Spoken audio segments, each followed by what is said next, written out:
Hello friends, good evening. Good evening, sir. Good evening, sir. Good evening, sir. Good evening, sir. Good evening, sir.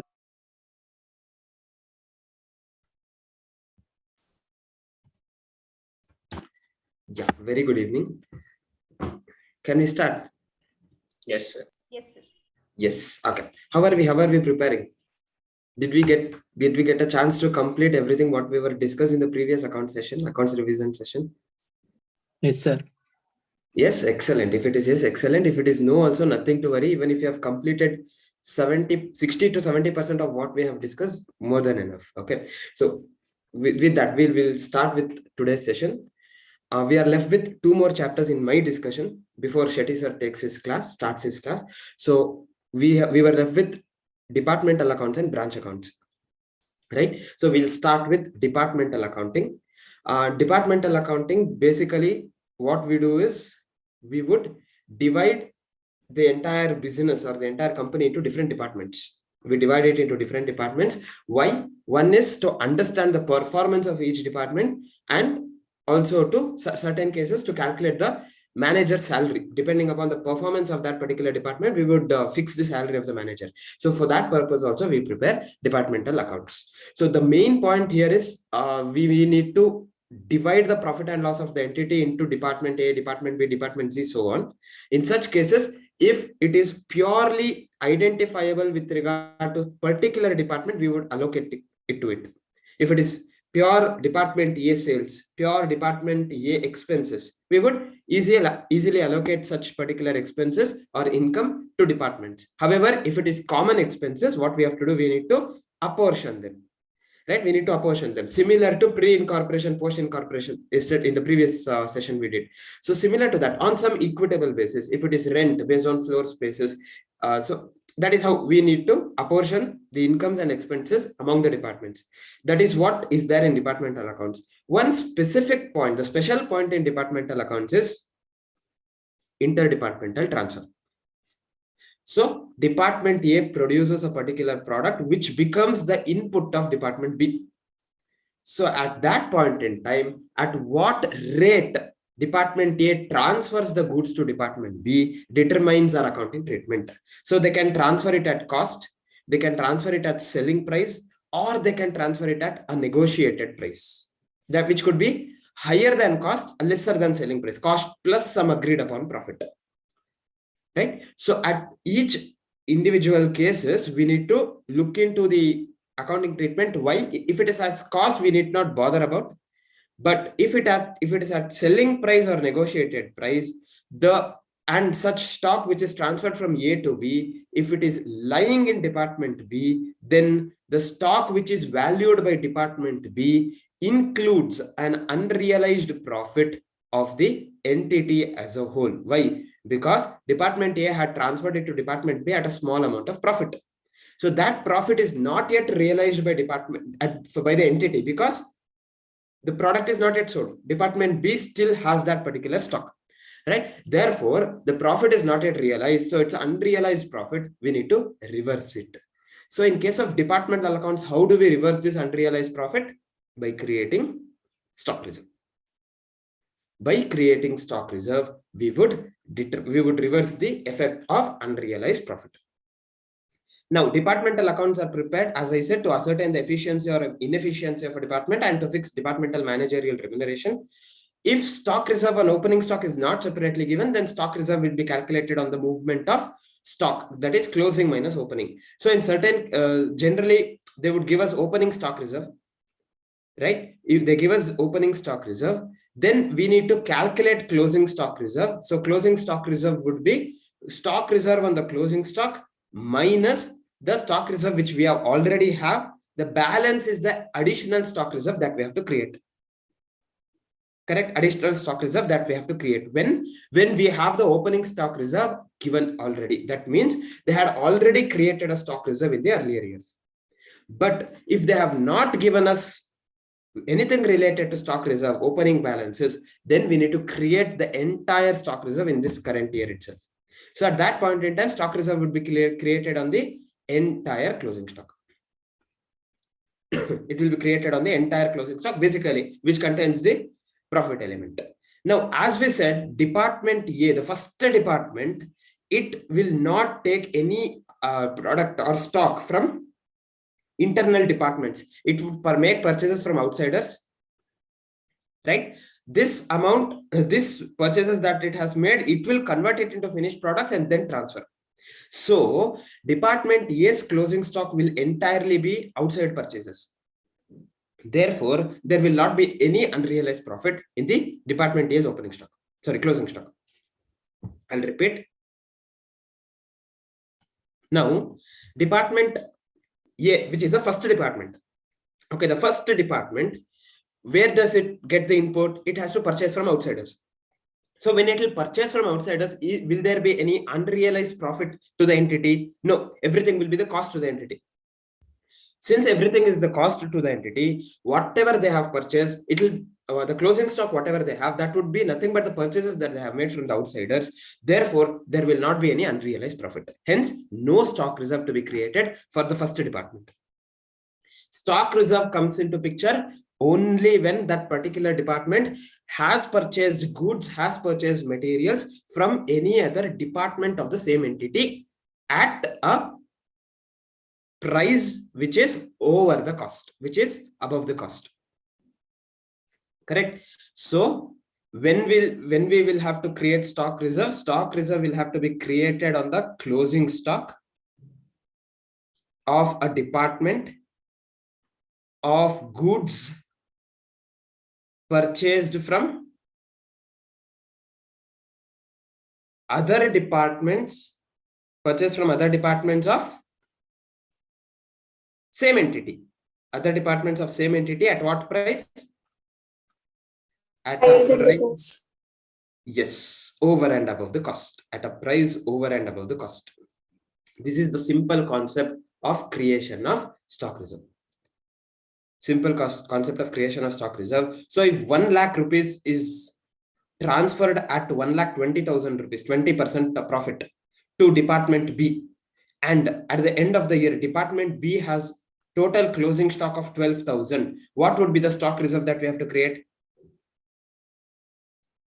8,000. Yeah, so 1,20,000 is the purchase for B, of which 12,000 is retained. So 1,20,000, the cost was 1 lakh. So 12,000, the cost would be 10,000. Therefore, profit is 2,000. Stock reserve to be created is 2,000. Clear with this? Yes, sir. Yes. Okay. Yes. Now, stock reserve generally will be, in case of departmental accounts, we would not reverse those stock reserves in those individual departments. We would reverse it in the general profit and loss account. But in branch accounts, the treatment is different, right? With regard to creation of stock reserve, in branch accounts, the treatment is different. In departmental accounts, what do? We reverse it in general profit and loss, P&L account. General P&L, that is P&L of the entity. Now, how do we prepare the departmental accounts? Prepare trading profit and loss the normal way, but we will have multiple columns for different departments, right? Include directly chargeable items to that department. Allocate common expenses based on ratios which are relevant and applicable, based on equitable basis. General expenses which are non-apportionable must be charged to general P&L. That is, if it is related to the entity as a whole, we would take it to general P&L. We would not bring it in the trading account of the departments. Ultimate profits of the departmental accounts will be transferred to general P&L. Right? So first we prepare departmental P&Ls, or departmental trading account. The profit that we get will be transferred to general P&L account. Then, okay, departmental account at the cost. If it transfers at cost, no concept of stock reserve. Stock reserve concept arises only if it is over and above cost. Now, if it is over and above cost, whether it is at selling price or at negotiated price, we have to create stock reserve on what? Only on the closing stock, right? Because we have to create stock reserve only on the unrealized profits. The goods which are sold, we have already realized the profits. So if goods are sold to outsiders at 125 rupees, no concept of stock reserve. If not sold to outsiders, stock reserve must be reversed in general profit and loss account. Stock at respective department is at respective purchase cost. That is, when we are preparing departmental P&L account, Department A had sold it to Department B, let us say, transferred it to Department B. So Department A had transferred it at 1,20,000. So Department B, even though the cost is 1 lakh, Department B will record the purchase at 1,20,000 only, right? Stock at respective departments is at respective purchase cost. Their purchase cost, we will not bother about what is the original cost for the entity as a whole. That we will only consider once we are complete with our departmental accounts. When we are considering general P&L account, we will consider about the stock reserve. Till then, we are preparing as if the departments are different. Right? Then no stock reserve in the first department. We have already discussed. Opening stock overvalued is like expense. Opening stock reserve, credit the profit and loss account. Closing stock reserve, debit the profit and loss account. Or you can bring in the net amount as well. Either you can bring in the entire opening stock reserve and closing stock reserve, thereby we get the net effect in the P&L, or we can bring in the net amount as well in the profit and loss. Both are allowed. Right. Now, opening stock reserve is not separately given. Opening stock 10 lakh, closing stock 30 lakh. So we will compute the reserve only on the 20 lakhs now. Opening stock 80, closing stock 50, compute reserve on 30 lakh and credit to P&L. Reverse. Why? Opening stock is higher. So opening reserve would be higher. Correct? So we would reverse it by crediting to the profit and loss account. Now, stock reserve loading or unrealized profit in departmental accounts. Unrealized profit, where do we give effect to? In the P&L account. In P&L account, general P&L, yeah. So whereas in branch accounts, specifically in dependent branches, stock reserve will be reversed in the respective branch itself. A respective branch itself. One exception. We are yet to discuss branch accounting. There is one method called wholesale price method. Right? In branch account, wholesale price method. Under wholesale price method, we would reverse it in head office P&L account, which is nothing but general P&L for a department. Right? I'll again summarize. Unrealized profit in departmental accounts, always general P&L account. In branch accounting, normally respective branch accounts, but specifically in case of wholesale price method, we would reverse it in head office P&L. Reverse it in head office P&L. Yes. Having said that, what is the difference between department and a branch? Department, different activity under the same roof. Branch, same activity at different location. Right? That is the difference between department and branch. That's it. This is the points, that concepts that we have to cover under departmental accounting. So departmental accounts generally will be simple, the problems that we discuss when compared to branch accounting. Branch accounting will come into it later. We'll look into some questions in departmental accounting. Okay, Miss November 21 RTP. Messrs. Hero is a departmental store having three departments, X, Y, and Z. The information regarding three departments for the year ended 31st of March 2021 are given below. Opening stock, so we have three departments, X, Y, and Z. Opening stock, purchase, debtors at the end, sales, closing stock, value of furniture in each department, floor space occupied by each department, number of employees, electricity consumed in units. Additional information, they have given us all expenses details.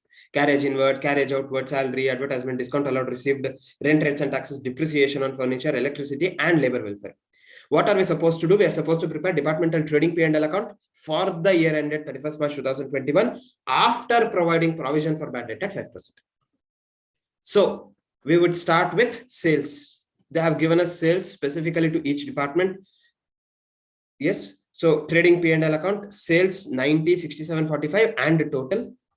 Then we also have opening stock 18, 12 and 10. We had purchases 66, 44 and 22. We have closing stock. Correct. So with regard to direct expenses, do we have any direct expense? Carriage inward.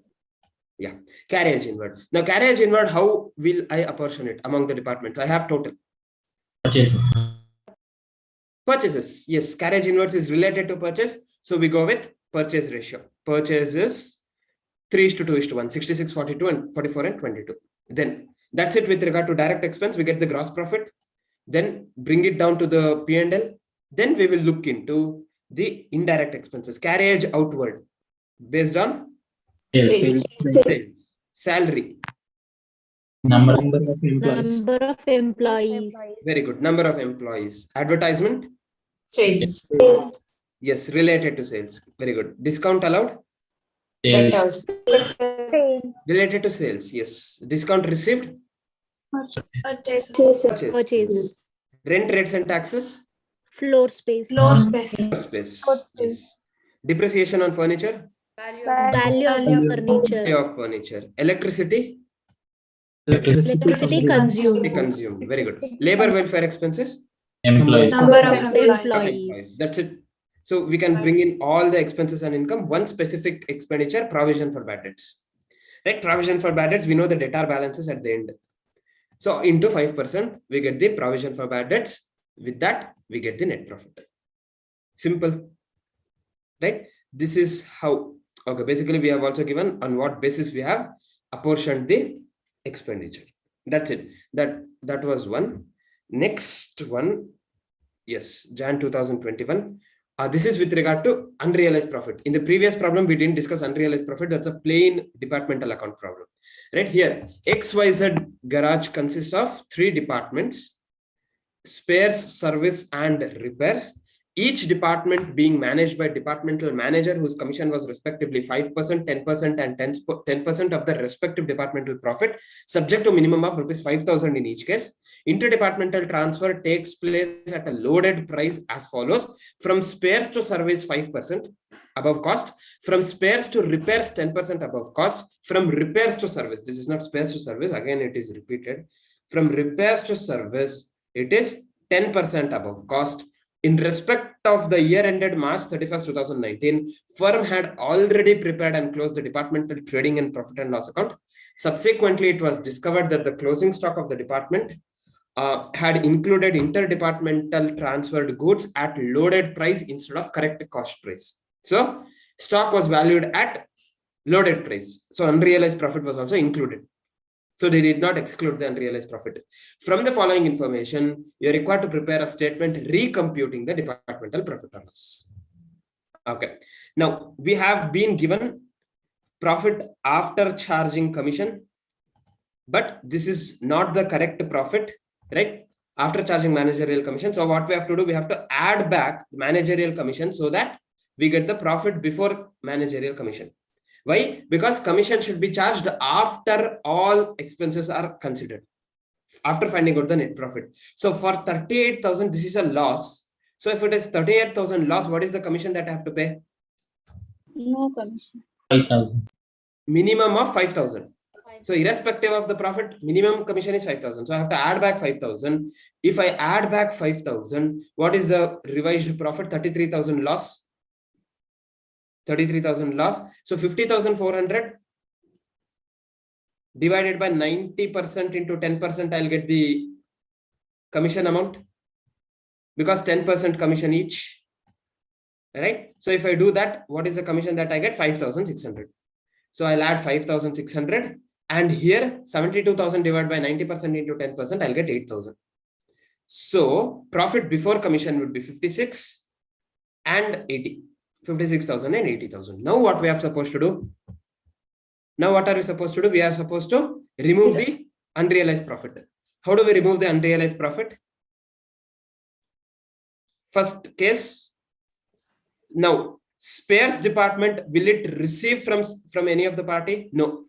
No. Since it doesn't receive, no unrealized profit. This is spares. Second one is service. Service receives from spares. It also receives from repairs, right? So what is the stock that it has? Now interdepartmental transfer is 65,000, of which 25,000 is from spares, 44,000 from repairs. So 21,000 spares, it contains 5% profit, correct? So 21,000 into 5 divided by 105, 5% above cost. So 25,000 by 105 or 21,000 into 5 by 100. 5 by 105. 5 by 100. No, it is 5 by 105, not 5 by 100. Why? Because selling price is 100 plus 5, 105. 21,000 is the selling price. Correct? 21,000 is selling price. So 21,000 represents 105. I want 5. So 21,000 into 5 by 105. Correct. So this, I think it will come up to 1,000 rupees. So I have to reduce 1,000 rupees here. Then 44,000 from repairs. Repairs, what is the price at which we are receiving? 10%. 10% above cost. So I have to make 10 by 110. Yes. If I do that, I'll get 4,000. So if I have to remove 4,000. Then for the last department, repairs department, from what they're receiving only from purchase. They're purchasing only from spares, 10% above cost. So what is the price? 4202. So how much we get? 4202 into 10 by 110? 382. 382. Okay, Yes. 382. Okay. So if we reduce this, we get the actual profits. That is after removing the unrealized profits. After removing the unrealized profits. Okay. Fine. So what we have done is we have removed it from the respective departments, but it is unrealized profit of what? This amount that we have received. Okay, I'll come back. Now we had 38,000 loss, we had 50,400 profit and 72,000 profit. Correct? What we did, we add back remuneration 5,600 and 8,000. Till here, everyone understood? 33,000 loss, 56,000 profit, 80,000 profit before managerial remuneration. Okay, now service department had purchased from which department? Spares department, 21,000. So unrealized profit included here is 1,000. Now this profit, which department has recognized? Spares, service, or repairs? Spares. Spares. Why? Service department had purchased it from spares department. So spares department has recognized this sale value in its sales. Thereby it got this profit, this loss. So this loss is after including that unrealized profit. I'll explain. See, Department A and Department B. Department A is selling 1 lakh rupees stock worth of goods at 1.2 lakhs. So if they're selling 1 lakh rupees worth of goods at 1.2 lakhs, so at what price A will record the sales? 1.2. 1.2 lakhs. Department A sales is 1.2 lakh. Now, at the end, the Department A is recognizing 20,000 profit because its cost is only 1 lakh. Correct, cost is 1 lakh. Department A, 1.2 lakh sales, 1 lakh cost, 20,000 profit. But actually, has the entity earned the profit? No, this entire stock is with Department B at the end. So in that case, what we have to do? We have to create stock reserve to the extent of 20,000. So when we are creating stock reserve, we will create stock reserve subsequently. When we are calculating this amount, when we are reversing the unrealized profit, where do we reverse the unrealized profit? Where we have created the unrealized profit, where we have recognized the unrealized profit. So in this case scenario, which department has recognized unrealized profit? Department A. Department A has recognized this 20,000 profit. So we have to reduce it from Department A. Same concept apply here. Service department has purchased certain goods at this price from spares. So spares department has recorded this sales. Therefore, spares department has earned this profit, realized this, recorded this unrealized profit. So whenever I am reversing, I have to reverse this in the spares department. Correct? Yes, sir. Yes. Yes. Yes. So we have to reverse it in the spares department. Similarly, next one, we had 44,000 from repairs department into 10 divided by 110. We got 4,000 unrealized profit. Which department has recognized this unrealized profit? Repairs. Repairs department, because repairs department has sold it to service department. Since repairs has sold it to service department, repairs department has recorded the sales. So repairs department, in the repairs department, we have to reduce this unrealized profit. Similarly, repairs department has purchased goods from spares department. So 4202 into 10 divided by 110, we got 382 rupees. Which department has recognized this unrealized profit? Yes. Spares. Spares department. So we have to reduce this from here, 382 rupees. Thereby we get the correct profits after removing the unrealized profits. Guys, did we understand? Yes, sir. Yes. Okay. Fine. So we get anyhow, this is negative. We'll not bother totaling it. No, the remuneration would still remain 5,000 minimum. Here we have 56,000. So 56,000 into 10%. 10%, 5,600 would remain, I think. Then here we have 76,000. 76,000 into 10%. That would be the revised remuneration that we pay to the department, repairs department's manager, repair department's managers. That is 7,600. Thereby, these are the profits that we get, losses or profits that we get. Clear with this? Yes, sir. Yes. So this is how we will have to reverse the unrealized profit. We have to be a little careful on where we reverse it. We have to reverse the unrealized profit when specifically when these type of questions are asked with regard to calculation of managerial remuneration, etc. We have to look into in which department they have recognized the unrealized profit. In the same department, we have to reverse it, not in the department which has purchased. Yes. This is the specific point that we have to look into in departmental accounts. So with that, we are done with departmental accounts. Now, next topic, branch accounting. Now, as we had discussed, branch is a unit, it's a division undertaking which will carry out same or substantial same activity as the company which or the head office which is carrying on the activities. Now, with regard to accounting for branches, branch accounting point of view, we can divide the branches into two different categories: inland branches or domestic branches and foreign branches. For under inland branches, we again have two dependent branches, independent branches. Foreign branch will always be independent because that country requires it to prepare the books of account separately. Whereas inland branches, dependent branches would depend on the head office for preparation of books of account. Independent branches would have the books of account prepared by themselves independently. Now, what are the treatments that we have to give? Accounting treatment. Our main focus with regard to accounting treatment will only be in dependent branches because the accounts have to be maintained by the head office. Under dependent branches, we have three different methods of preparing the books of account. Books of account, it could be again three different methods in the sense three different prices. Now, branches will depend on head office generally for its goods. Head office will transfer the goods to the branches. So at what price? Similar to departments, it could be at cost, it could be at selling price, it could be at a wholesale price, that is cost plus some amount of profit. Depending on that, we have different methods of preparing the branch accounting. At cost and at selling price, whether it at cost or at normal selling price, we have three different methods: debtors method, stock and debtors method, and trading P&L method. Trading P&L method. Under debtors method, what do we do? Under debtors method, we just prepare a branch account. We just prepare the branch account, bring in all opening assets. It could be cash, debtors, stock, or any other asset for that matter. All opening balances. Then goods sent to branch. Then on the debit and head office, expenses met by head office, expenses of the branch met by head office. Credit side, we will not record sales here. Instead, we will record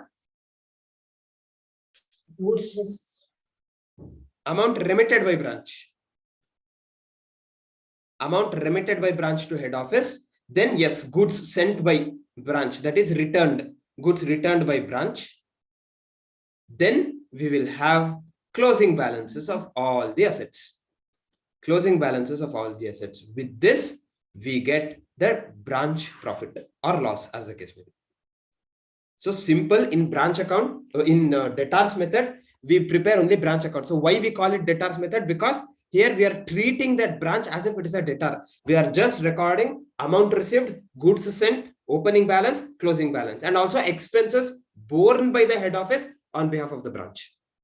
Only these expenses will be recorded in branch account. In that branch account, that is under debtors method.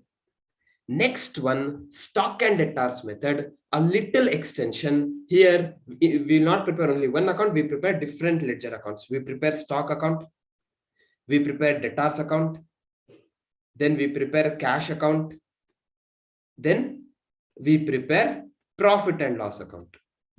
So stock account, only stock related, opening stock, goods sent to branch, amount received with regard to branch, this goods sold by the branch with specifically goods sold, and closing stock and goods returned. With this, we get the profit. What is that profit? We generally call it gross profit. So stock account is nothing but a trading account. This gross profit, where we'll take it? We will take it to P&L account. Yeah. Profit and loss account. Now, we also prepare debtors. Why do we prepare debtors? To know the closing balance of debtors. To know the closing balance of debtors and also amount received from debtors, goods sold to debtors, etc. Then we prepare cash account to know the cash expenses, branch expenses. So this cash expense, what do? We transfer it to a ledger called branch expenses account.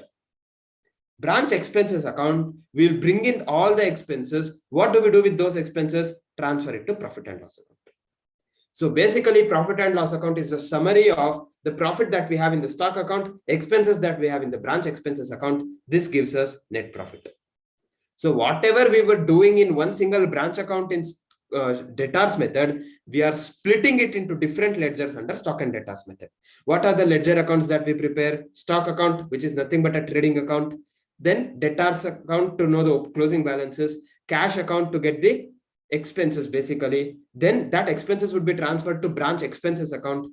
Branch expense account, total expense, stock account to profit, both will be transferred to profit and loss account. Profit and loss account gives us the profit. Profit and losses gives us the profit. So this is the general skeleton of how do we prepare stock and debtors. Branch trading account, simple. We would prepare the trading account and P&L account of the branch separately. So at that point in time, how we will have in trading P&L account, we'll have 3 columns: head office, branch, total. So we prepare the branch P&L account, trading account separately. That's it. This is at cost. Now, if it is at invoice price, what would be the difference? The difference would be with regard to the loading effect.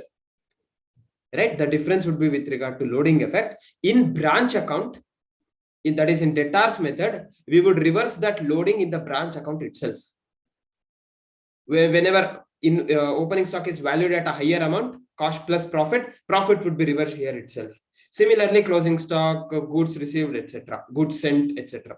But in case of stock and debtors method, stock account would be prepared at actual selling price, actual transfer price. Where do we adjust this loading?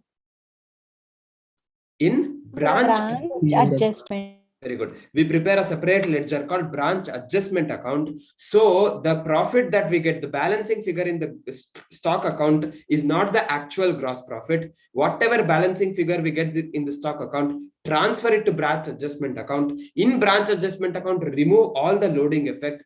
That resultant profit is the gross profit, which we will transfer to P&L account. Apart from that, stock and debtors method, as we have discussed at cost, will remain the same. So only one additional ledger that we prepare, branch adjustment. So we prepare branch stock, branch expense, branch debtors, branch cash, and branch P&L. Additionally, branch adjustment account. Similarly, in branch trading P&L account as well, we would reverse the stock reserve. Stock reserve, we would reverse it in the branch P&L itself. That's it. That's the only difference with regard to at cost and at invoice price. Now, at wholesale price, that is the third category. At wholesale price, we have something called a branches method, retail branches method, or wholesale branches method. In that, what do we do? Similar to invoice price. It is similar to invoice price. The only difference is unrealized profit. Where do we reverse it? We reverse it in the head office P&L account. The only difference between invoice price and wholesale price is unrealized profit. That is, the stock reserve would be created in the head office P&L account in case of wholesale price, whereas in invoice price, unrealized profit would be created, reversed, or stock reserve would be created in the branch P&L itself. Branch P&L itself. That's the only difference. Clear? Yes. Okay. Next.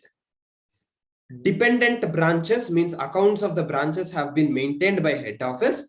The methods goods sent at cost. So debtors, stock and debtors, branch trading P&L. Same thing, whatever we have discussed. Debtors method, opening stock of current assets, stock, debtors, cash, goods sent to branch, expense incurred by head office, and amount received from branch, closing stock, stock, debtors, cash, profit transfer to head office P&L account. So this branch account will not include sales. It will only include amount received from branch. It will not include bad debts. It will not include expenses incurred by branch. It will only include expenses incurred by head office. Expenses incurred by head office, HO. Now, goods sent at invoice price. We have same three methods, data, stock and debtors in double column or trading P&L. Wholesale branches, opening stock and closing stock reserve is reversed in head office P&L account. Head office P&L account.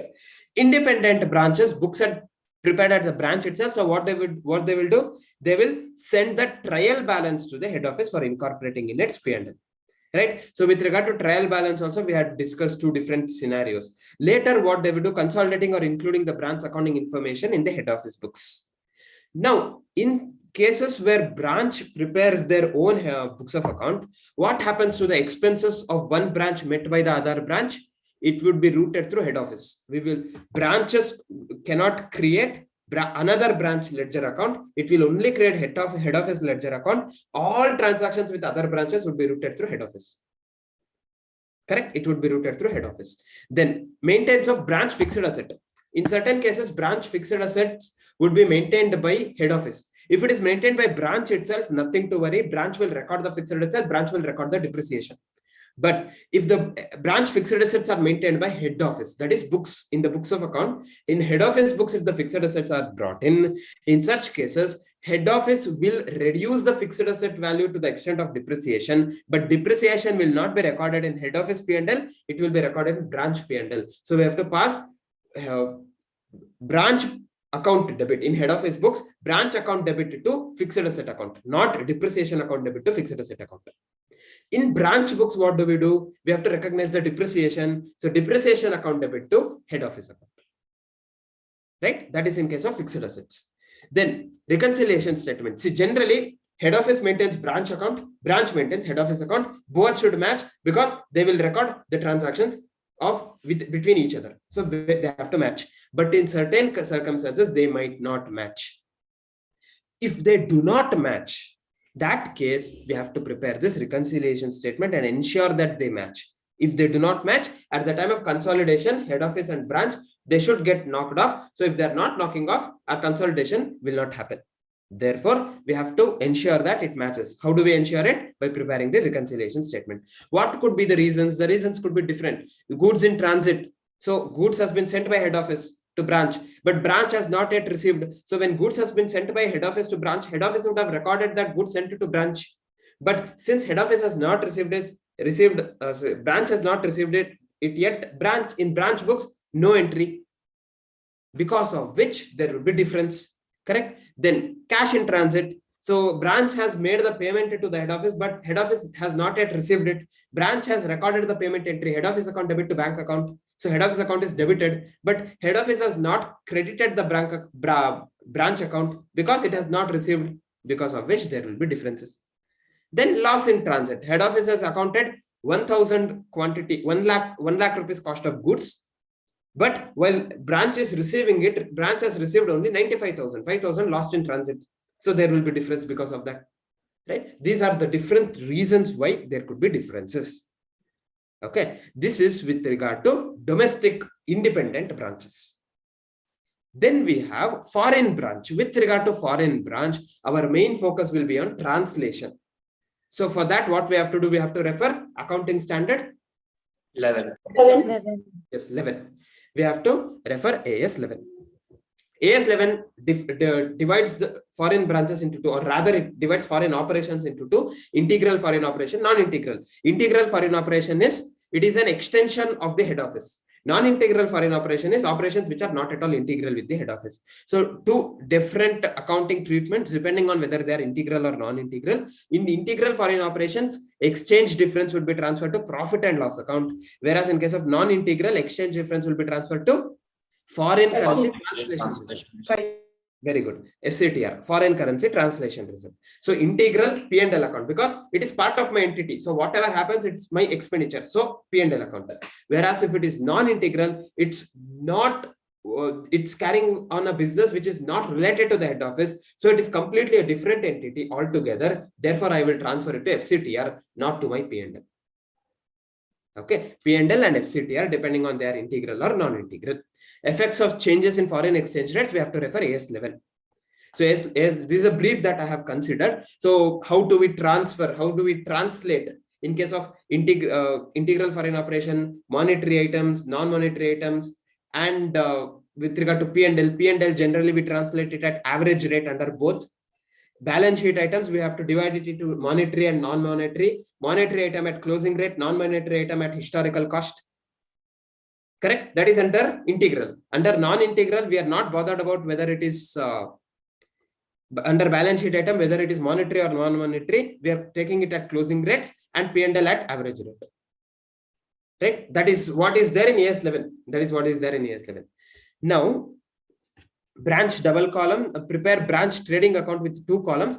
Alternatively, we can also do this when we are sending it at cost plus profit at a price over and above the cost price. We can have 2 different columns in branch accounts, branch trading account, one at cost, one at actual selling price. That is also allowed. That is also possible, so that we can easily recognize the unrealized profit. We can easily recognize unrealized profit. That's it. This is with regard to branch accounting. Yes, reasonably understood that 3 different kinds of treatment that we have to give: stock and debtors method, and trading P&L method. Okay, we'll look into some problems then.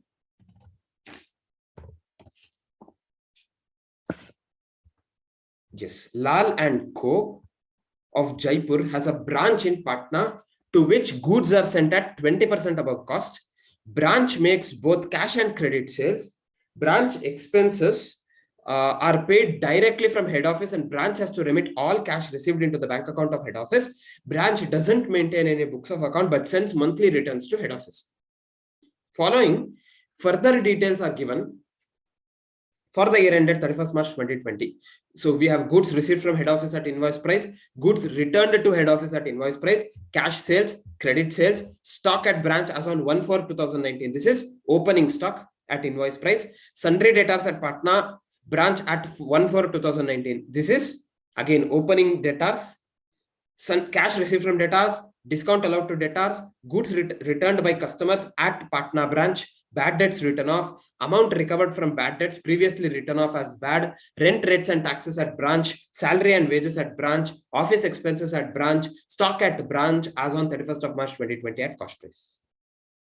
Prepare necessary ledger accounts in the books of head office by following stock and debtors method and ascertain branch profit.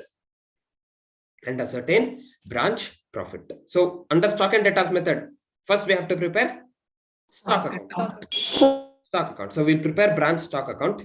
So goods, opening stock of goods, we have opening stock at invoice price. We'll record it at invoice price only. Goods sent to branch at invoice price, record it at invoice price 4,20,000.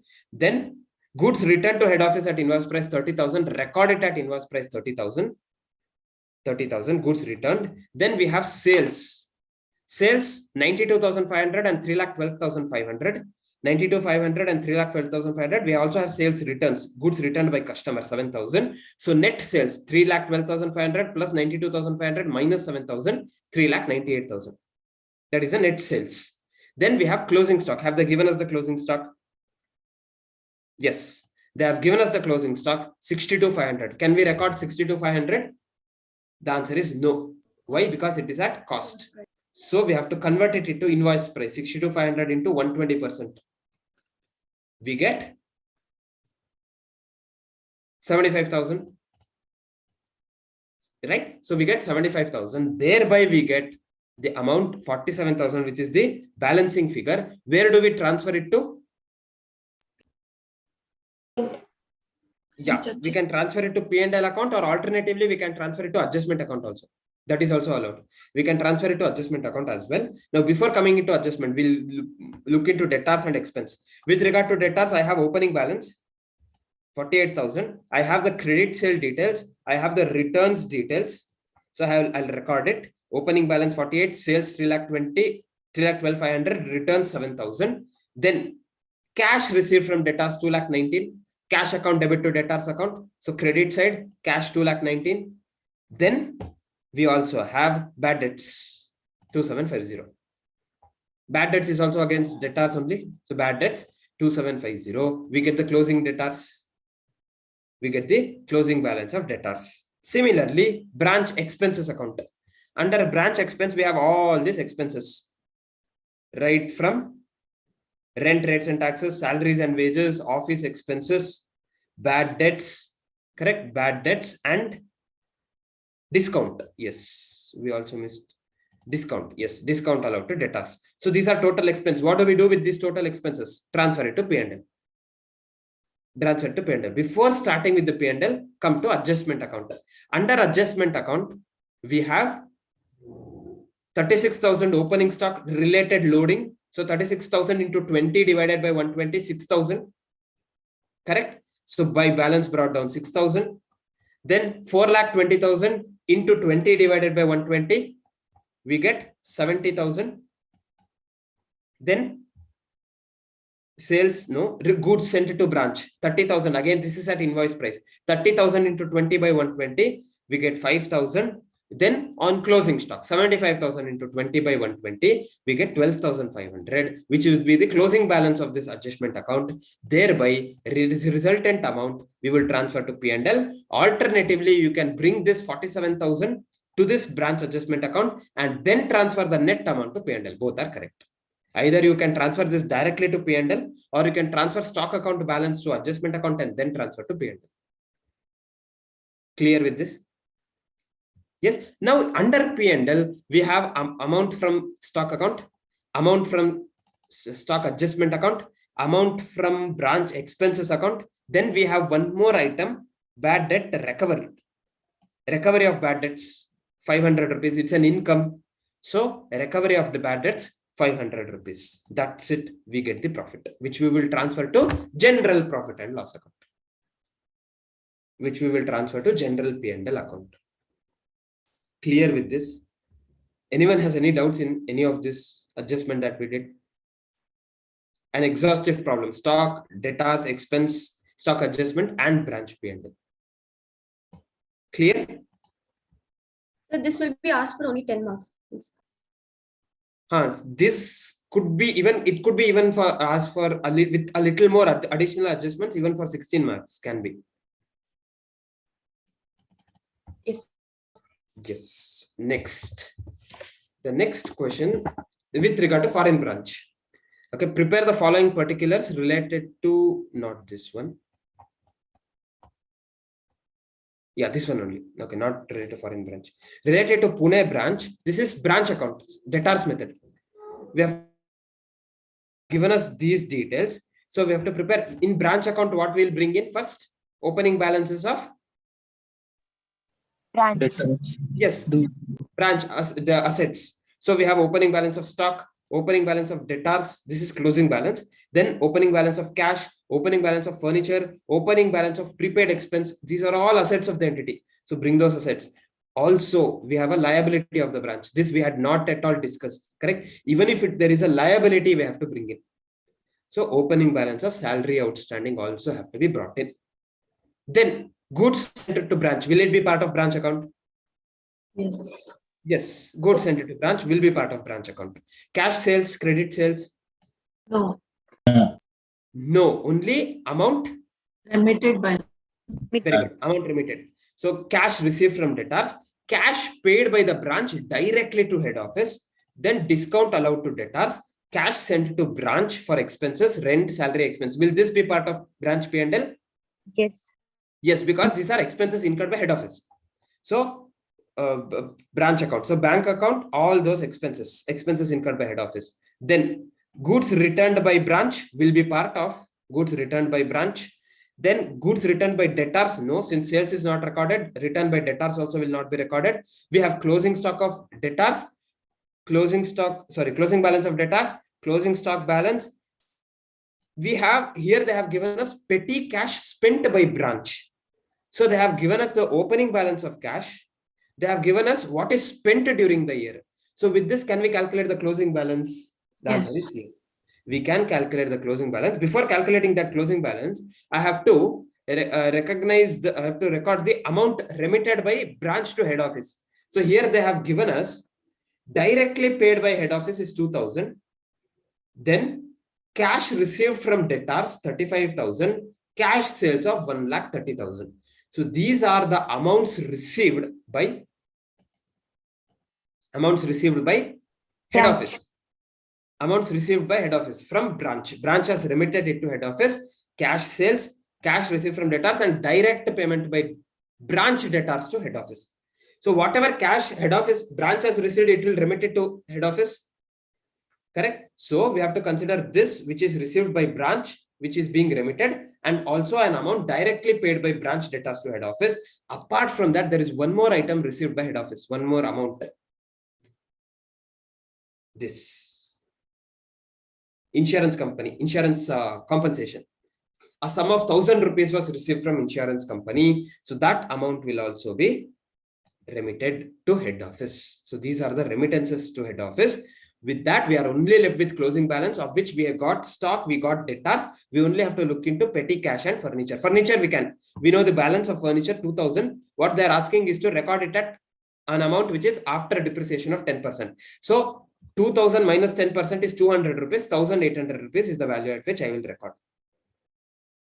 Correct. Prepaid expense 150. They had paid 600 rupees. So 3 months, Jan, Feb and March 600. 3 months. So 150 rupees for the 4th month, 150 rupees would be remaining. So 150 rupees again, bring it forward as the closing balance. With regard to petty cash, opening balance, we had 500. Whatever amount we have received from head office, I think we had received with regard to petty cash, 1,000 rupees. 1,000 rupees we have received from head office. But we have spent only 850 rupees. What is remaining? 150 rupees. 1,000 rupees we received, we spent only 850. So 150 rupees is remaining.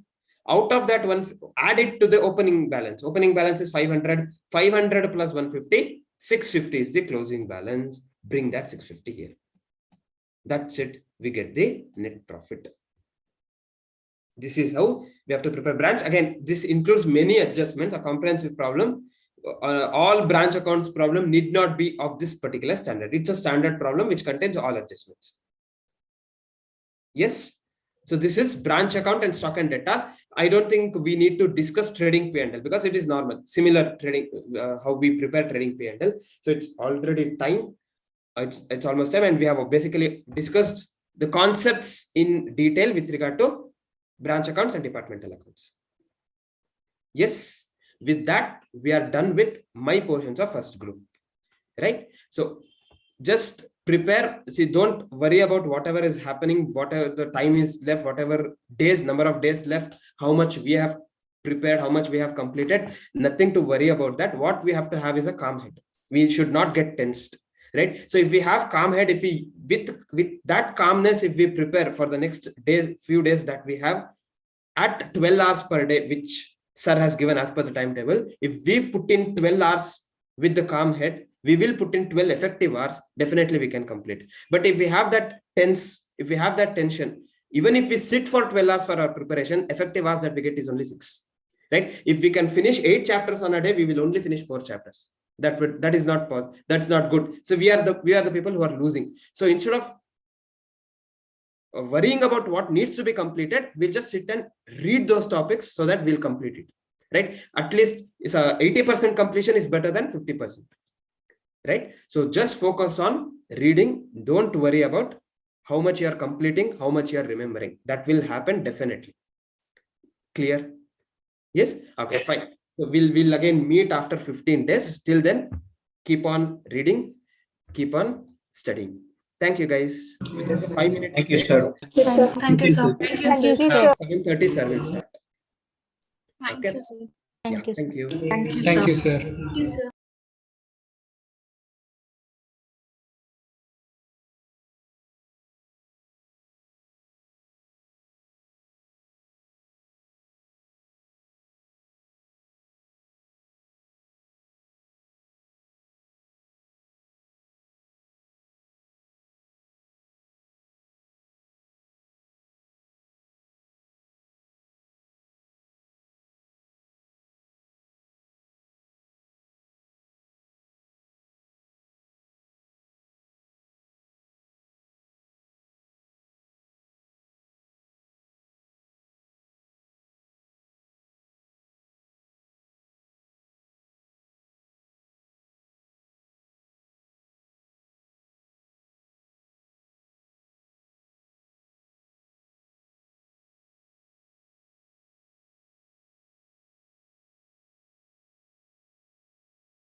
Make me the host, those who are listening.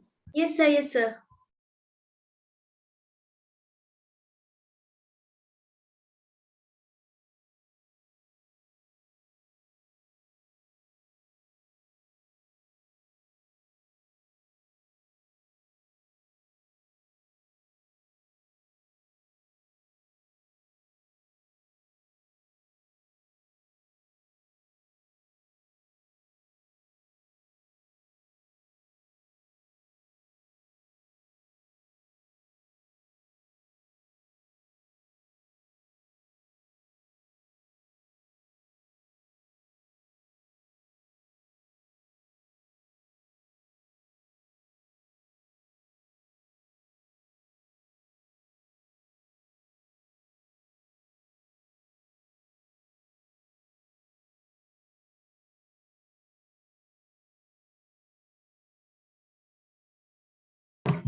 Good evening, friends.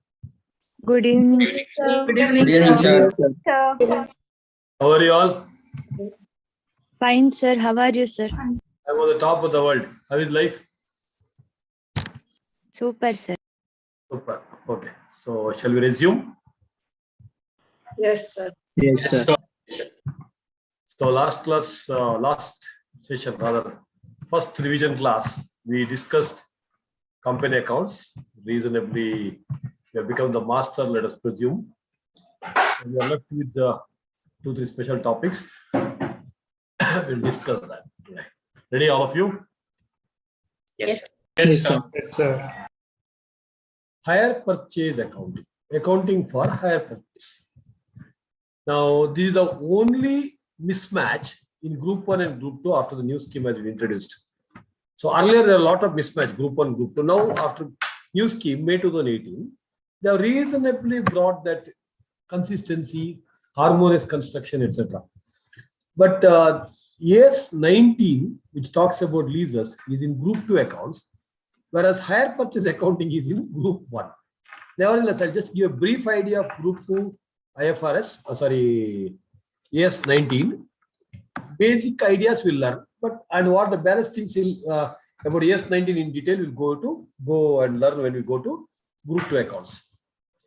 AS 19, accounting for leases. Lease andreno, Suma.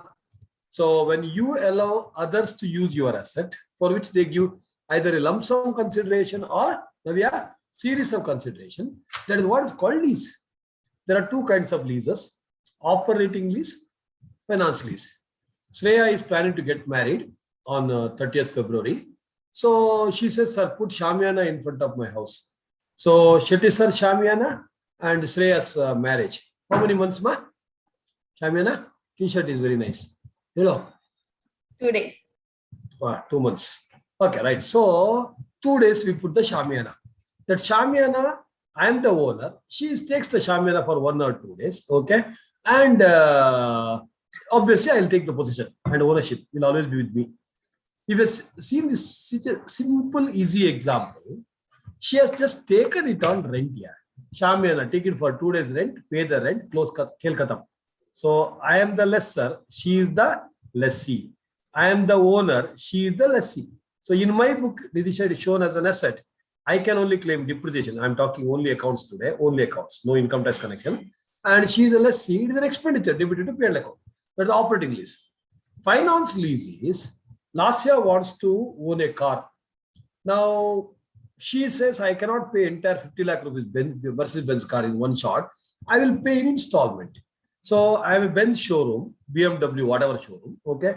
And normally I sell it at 50 lakh rupees, Catherine. Whereas, ಶುರು ಮಾಡಿದ್ರೆ ನವ್ಯ ನನ್ನ ನೋಡಿದ್ರು ಕೂಡ ತಿನ್ನಕ್ಕೆ ಶುರು ಮಾಡ್ತಾರೆ. ಶುರು ಮಾಡಿ ಪರವಾಗಿಲ್ಲ, ಅವಳಿಗೆ ನೋಡಿ ಶೆಟ್ಟಿ ಸರ್ ನೋಡಿದ್ರು ಕೂಡ ತಿನ್ಬೇಕು ಅನ್ಸುತ್ತೆ. ತಿನ್ನೆ ನಾಳೆ ಬಿಟ್ರೆ ನನ್ನನ್ನೇ ತಿಂತೀಯ ಅಂತ ನನಗೆ ಅದೇ ಟೆನ್ಷನ್ ಆಗ್ಬಿಟ್ಟೆ. ತಿಂತೇನೆ ಇಲ್ವಾ? ನನ್ನ ಎದ್ಕೊಂಡು 5 ನಿಮಿಷ ಆಗಿಲ್ಲ, ಇನ್ನು ಶುರು ಮಾಡಿ ಇಲ್ಲಿ ತಿಂದು ಪರವಾಗಿಲ್ಲ ಪಾಪ PG ಅಲ್ಲಿ ಹೋಗ್ಬಿಟ್ಟು ಹುಡುಗಿ ವೀಕ್ ಆಗ್ಬಿಟ್ಟವಳೆ. ಯಾ ನೆನಪಿಸ್ಬಿಡಿ ಸರ್ ಅಂತ ಬೇರೆ ಹೇಳ್ತಾವಳೆ. ಇರ್ಲಿ right, no problem. So when you talk about the hire purchase, I would have sold a car to Suma at 50 lakh rupees cash, maybe great sales Avishetty at 52 lakh, whatever, 50. But last year says, sir, I want to pay over 5 years. Obviously, I am not pagal to sell it at 50 lakh. So I will charge extra. So this is called finance lease. So operating lease is Shetty Sir Shamiana. Simple example. Shetty Sir Shamiana sold to Shreya, given to Shreya for 2 days usage, just rentals. That's it. Whereas I continue to be the owner. Finance lease only. So Lasya wants to be the owner, but paisa lay than D, that's what she said. So that's why I give her 5 years time, 6 years time to pay. So she pays me, instead of cash sales of 50 lakh, she pays me instead of 12 lakh into 5, 60 lakh. She'll pay a little extra. That is called finance lease. So in the case of finance lease, I am the legal owner, but she is the beneficial owner. In my book, asset is recorded, but she is the person who is enjoying the benefit. That is why substance over form. Yes, one classic example, Sapna. Substance over form. In the true legal form, I am the owner, but I am not enjoying the car. Car is with her here. She should claim the depreciation. Tipa, hire purchase is one of the examples for finances. So AS19, 2 RMRs. Operating lease, Shamiana. Forget it. Finance lease, best example, Shetty Sir, BMW selling the car to Lasya on a lease basis. At the end of the lease period, say after 5 years, she wants to be the owner. That's the concept. The accounting related to lease, so how to calculate gross investment, etc. Ananya will discuss in group 2 accounts. Okay. Now we'll discuss about hire purchase. So introduction to hire purchase. Hire purchase is one of the classic example for Finance. finance. So in accounts, who can claim depreciation, Suparna? Let's see. So in accounts, operating lease depreciation can be claimed by lessor, Shetty Sir, the one and the only. Whereas in the case of finance lease, the depreciation can be claimed by Nidisha, lessee. Last year, lessee almost correct time. Last year, lessee, and okay, right. So she can only claim. Income taxes have got a different provision. Circular number 2/2001 says, in both the cases, only lessor can claim depreciation. Baad mein gaya, what is the accounting treatment you are giving, where Rashmi is looking at. It doesn't matter. Depreciation can be claimed in income tax only by Rashmi, not Kodak. Only by lessor. Good. Great to see many videos. Okay, right. Next, so hire purchase. Very easy, simple accounting, Chetra. Then simple accounting. So there are 2 categories of goods. Goods of substantial value, goods of small value. Goods of small value removed from the syllabus. In village system, selling the sari on a kantu basis. So maybe every month, every week they pay 20 rupees, 50 rupees, whatever amount. Okay. So there's something debtor method, etc. was there. The small goods of small value they removed. So what is left out now is goods of substantial value. Goods of what? Substantial value. So a better example what we can give is, Harshita, I am a refrigerator vendor. I am a, what do you call it, car vendor. Yes. Yes, sir. Car is also a classic example. Where, or machine vendor, where last year doesn't want to purchase in one shot. Okay, she want to pay over 5 installment, 6 installment, whatever. So in such a case, I go for this hire purchase. How do I account for it? It is as simple as first PUC, machinery account, loan account.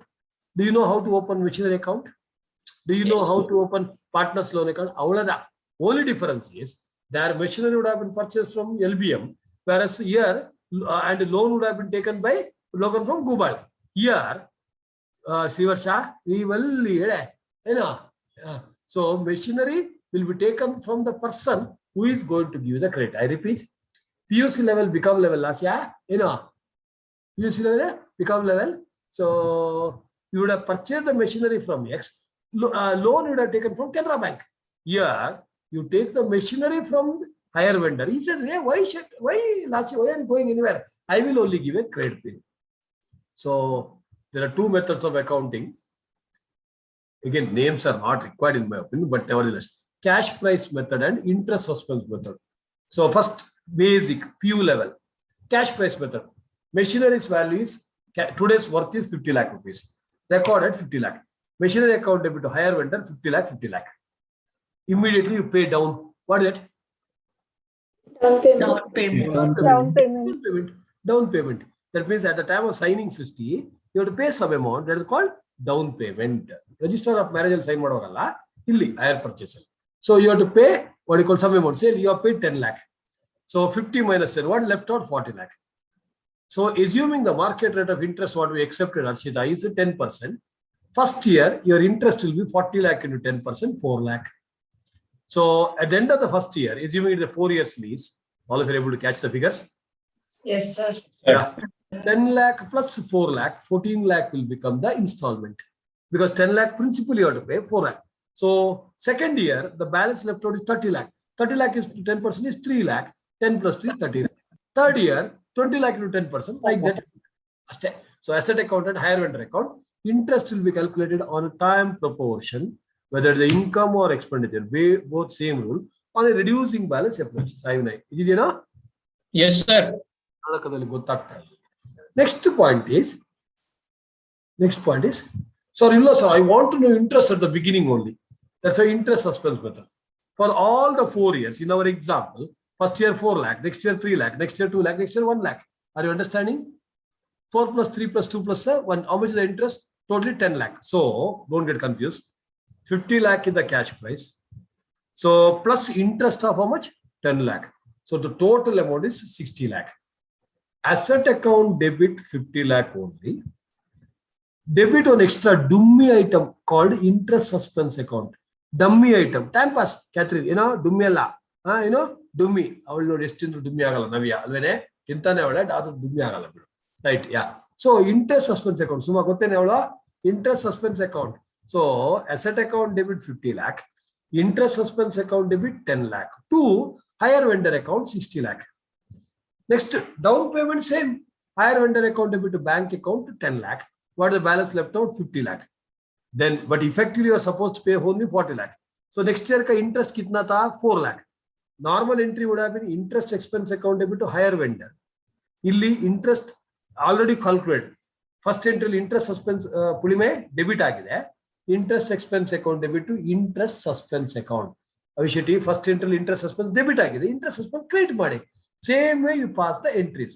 ಸ್ವಲ್ಪ confusion agu. No. Wait for the entries. One more special point in this topic is EMI.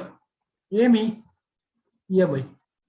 andre equated monthly installment. So equated monthly installment. You ask your parents if they've taken a housing loan, carring loan, etc. There's an interesting, unique experience. Normally, what should happen? Interest is a time proportional. Doubt. Interest should be, so if I have taken a loan, Rishika, as and when I repay the principal, interest should keep coming down. But what happens? What the banker says is, oh, you are taking 25 years loan. Okay. So this is the principal. Total interest for the entire 25 years. They spread it in such a way that each month installment is same. Equated monthly installment. Logically speaking, first year interest should be higher, last year interest should be lesser. So that means your payment should keep coming down. What they do is they spread that principal and interest in such a way that initial recovery of the principal is very lesser, your interest will be more, and equal installment. Just to give an easy example, the previous example only I told you. How much I said? First year down payment, 40 lakh. 40 lakh, 10 lakh plus 4, 14 lakh you are supposed to pay. Are you listening? Second year you are supposed to pay 10 lakh plus 3 lakh. Third year 10 lakh plus 2 lakh. Last year 10 lakh plus 1 lakh. Are you listening? That means paid 50 lakh. So what they say, 50 lakh divided by 4, 12.5 EMI. Even though it's equal monthly is a generic term. You can pay yearly installment. EYA ಅಂತ change ಮಾಡೋದು ಬೇಡ. Understand ಹೆಂಗೋ ಬಂದ್ಬಿಡ್ತಾರೆ. ನಂದೇಲಿ ಇರ್ಲಿ ಅಂತ. So it is a, even though you are paying monthly, quarterly, yearly, it's still called equated monthly installment. It's like a person cannot hear anything. Aishwarya, hello, Aishwarya, cut out, new friend. Aishwarya, Yes, if the person cannot hear anything, what do you call him, ma? Deaf. Why are you calling him? He cannot hear, no. So you can call by whatever name, he cannot hear, Baba. He cannot respond. Same way, whether you call it as a EMI, whether you call it a EYY, whatever. Okay. So it is still called equal monthly installment. How do I compute the same? ಮೆತ್ತಿಗೆ ಯಕ್ಷಗಾನದಲ್ಲಿ ಈ ಬಕಾಸುರ ತಿನ್ನತ್ರ ತಿನ್ಬೇಡ, ರಶ್ಮಿ ಮತ್ತೆ ನವ್ಯ ಇಬ್ರು, ಓಕೆನಾ? ಒಳ್ಳೆ ನಮ್ಮಲ್ಲಿ ಕುರ್ಲು ಗಿರ್ಲು ಹಾಕೋ ಅಂತ ಮಾಡ್ತಾರೆ, ಚಂಡ ಗುಂಡ್ರಂತ ಆತರ ಎಲ್ಲ ಮಾಡ್ಬೇಡ್ರು. ಮೆತ್ತಿಗೆ ಆರಂಭಿಸಿ ತಿನ್ನಿ ತಿಂತಾನೇ ಇರಿ till I conclude last piece ವರೆಗೆ ತಿಂತಾ ಇರಿ ಬಟ್ ಡೋಂಟ್ ಈಟ್ ಅಂತ ಮಾಡ್ಕೊಳ್ಳೋದು ಬೇಡ ಯಾ ರೈಟ್ ನಾವು ರಶ್ಮಿ ಆಯ್ತಾನೆ ಮುಖ್ಯ ಆಯ್ತು ರೈಟ್ ಅವಳಿಗೆ ಶೈ ಇಸ್ ಕಮಿಂಗ್ ಬೇರೆ ಅಲ್ಲ ಫೀಲಿಂಗ್ ಶೈ ಅಲ್ಲ shy is coming okay move on so the next point is what is the difference between EMI compute ಮಾಡೋದು ಹೆಂಗೆ EMI ಅಲ್ಲಿ ಇಂಟ್ರೆಸ್ಟ್ ಎಷ್ಟಿದೆ ಅಂತ ಒಂದು ಕ್ವಶನ್ ಬರುತ್ತೆ so go by the last ಒಂದು ರೆಗ್ಯುಲರ್ ಕ್ಲಾಸ್ ಅಲ್ಲಿ ಮಾಡಿದೀವಿ 6,000 into 4 installment you are paying. So common sense is first year 6,000, second year and third year, fourth year. So FM knowledge you include madak. So you interconnect the subject, life will become so beautiful. CA course ಅಲ್ಲಿ FM ಅಲ್ಲಿ interest calculation, IRR ಎಲ್ಲ ಮಾಡಿದಿರಾ capital budget ಮುಗಿತಲ್ಲ syllabus ಕೆಲವು ಗೊತ್ತೇ ಇಲ್ಲ syllabus ಆಗಿತ್ತು ಅಲ್ವಾ ಇಲ್ಲಿ so last instalment common sense last instalment only one installment is pending. Now let us get back to that 40 lakh example. Last year you are supposed to pay only one installment 10 lakh. Interest should be 10 lakh to 10%. So if the 10% is the interest rate in that 6,000 figure, if you remember 6,000 divided by 110 into 10, how much is the interest included? Are you listening? I'll let 120% to the regular class for all the assuming 6,000 is the installment for 4 years. All of the class 6,000. Last year installment 6,000 divided by 120. Well, principal is 100. Interest is how much? Mega 20. 100 plus 20 is how much? 120. 6,000 by 120 into 100. 5,000 will be the principal Kanisha. 20 will be the interest. So 6,000 1,000 interest adre. What is this? 5,000. 5,000. 5,000. So 5,000. Now come back. 5,000 and again come back to the third installment. Add and work back. Start from the fourth installment and come back. That is what is called the EMI interest calculation. The last part, hire purchase versus installment. Hire purchase is installment. Is difference. Hire purchase, they can ask for 5 marks. Easy cakewalk. Yes 19, yes 9. The answer is lose agirangilla PUC. Hire purchase is taking the asset on hire.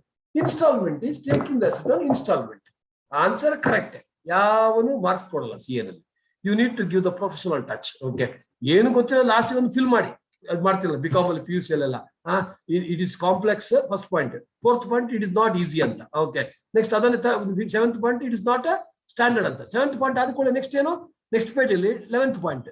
ಎಲ್ಲರಿಗೂ ಗೊತ್ತಿರೋದಿಲ್ಲ 7th ಅವನು last ಗೆ conclude 16 middle ಅಲ್ಲಿ 4 5 points number ಬರ್ದಿಲ್ಲ 1 2 3 4 5 7 ಆಯ್ತು next page ಹೋಗುವ 11th ಅಂತ ಬರೀದು values ಇದು 16 points ಬರೋದು ಕೊಡಿ ಇದಂತ ಕೊಡ್ಬಿಡ್ತಾರೆ ಅಲ್ವೇನ್ರ CA ನಲ್ಲಿ ತಾಡಕೊಂಡೆ ತುಂಬಾ vigilant people are value it okay so it is not complex it is not easy it is not stand ಎಲ್ಲ ಬರ್ಕೊಳ್ಳೋದು ಬೇಡ ನೀವು ಕಮಿಂಗ್ ಬ್ಯಾಕ್ ಶರದಿ ಏನ್ ಶರಡಿ ಕಮಿಂಗ್ ಬ್ಯಾಕ್ ಕರಡಿ ಅಂತ ಕೇಳ್ತೇನೆ ಕರಡಿ ಅಂತ ಕೇಳಿಸ್ತಾ No, sir.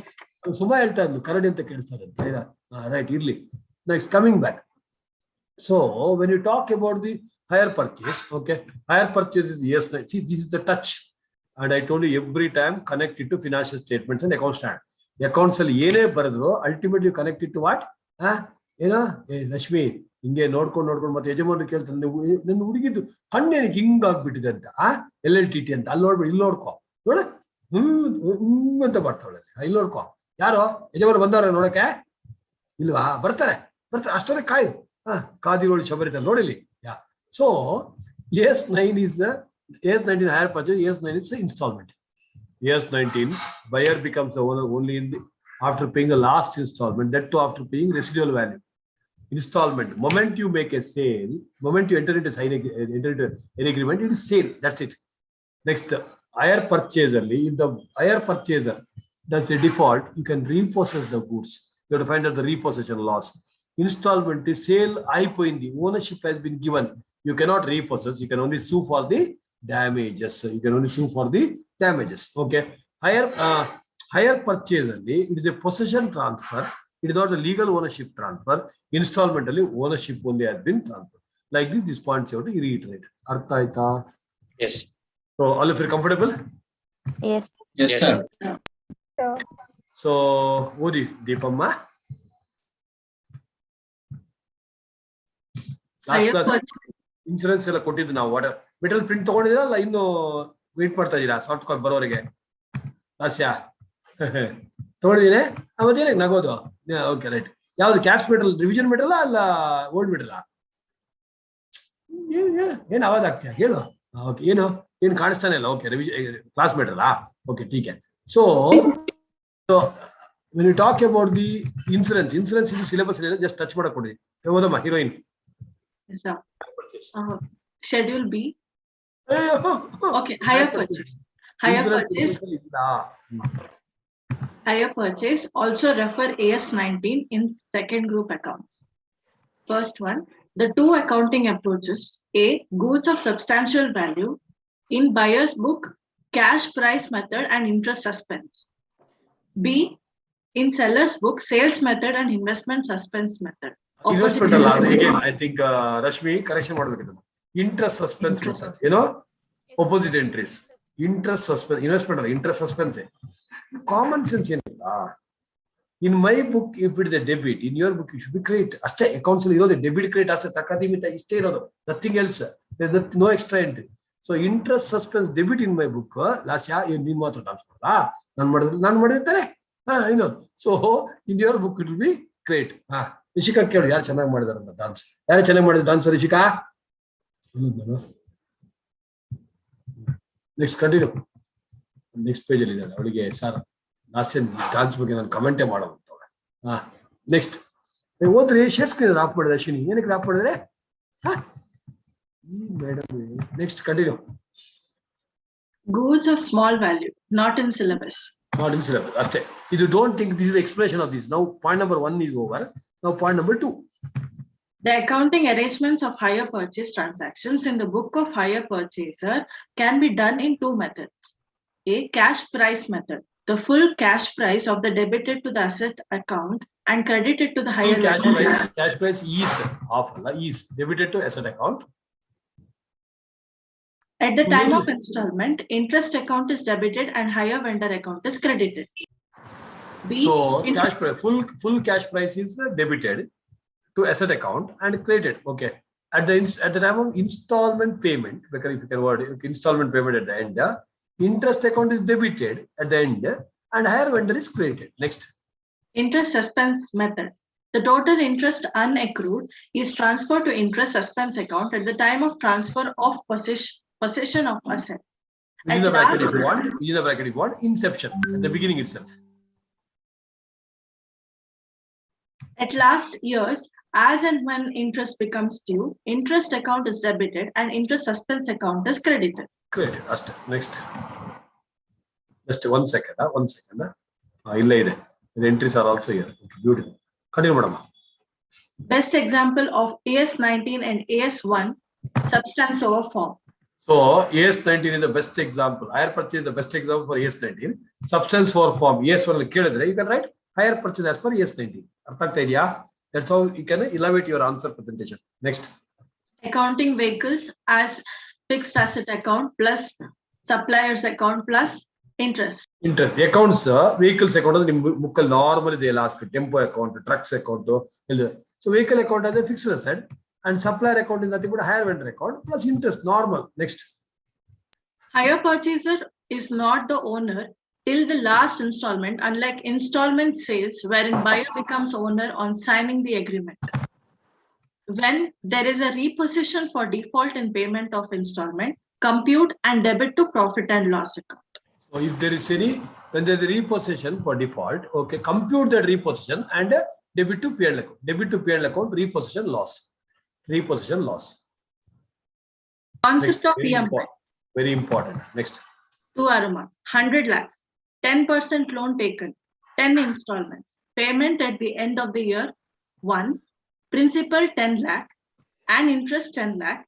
Installment amount keeps reducing. As and when the principal comes down, interest also comes down. That's why it keeps reducing. Whereas under EMI, compute entire interest for 10 years. Apportion in such a way that each year installment is same. Logical interest will be higher in initial period. Initial period interest will be higher. Next. Methods of accounting. Interest is computed and accounted year on year basis. Total interest of hire purchase period is computed and kept in interest suspense account. Methods of Yes. accounting side by side again, methods of accounting, cash price method, then interest suspense method. Same thing, just differentiation. Under both the approaches, interest charged to profit and loss account shall remain same. Shall remain same, whether you go by the interest suspense method or whatever. Okay, some of you may have a confusion. Now let us take an example and understand. All of you in the class? Yes, sir. Yes, sir. Please note.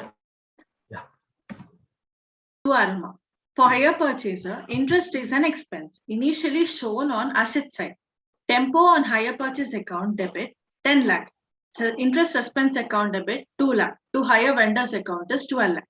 At the end of the year, 2 aromas. Interest suspense of current year say 0.8 lakh to interest suspense account.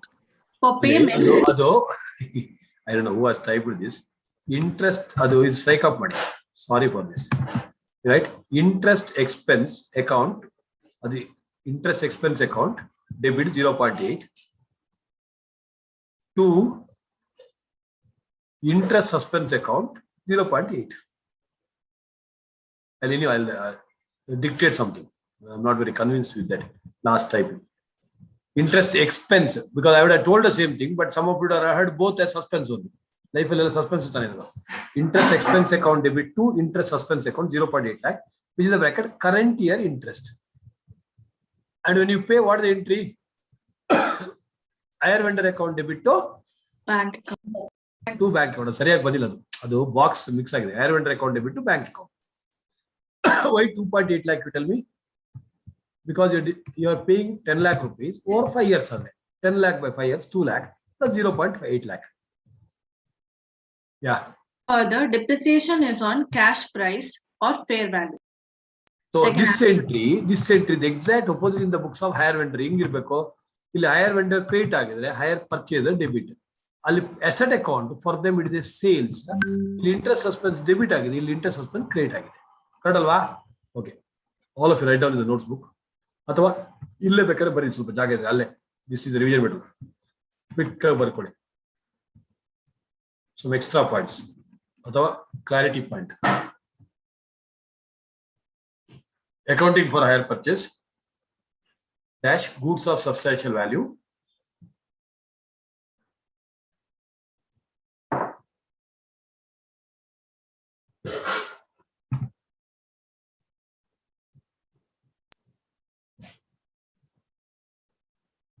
last year purchasing car from BMW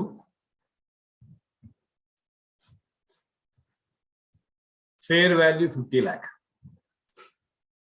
Mr. Suma, fair value 50 lakh. Meaning 50 lakh plus 50 lakh full stop. Down payment 10 lakh.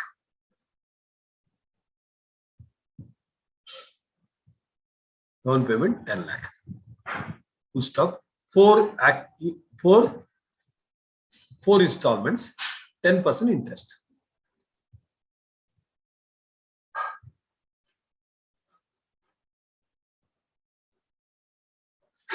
Underline, divide the page into 2. I don't know whether you have space there.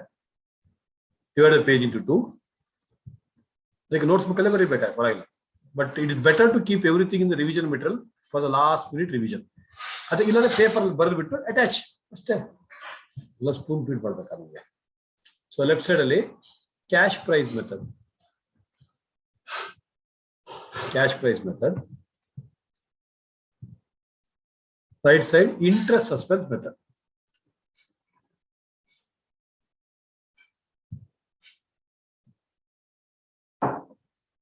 You write in the books of hire purchaser. Heading delivery in the books of hire purchaser. Seller the exact ulta irutte. In the books of hire purchaser. First entry. You know.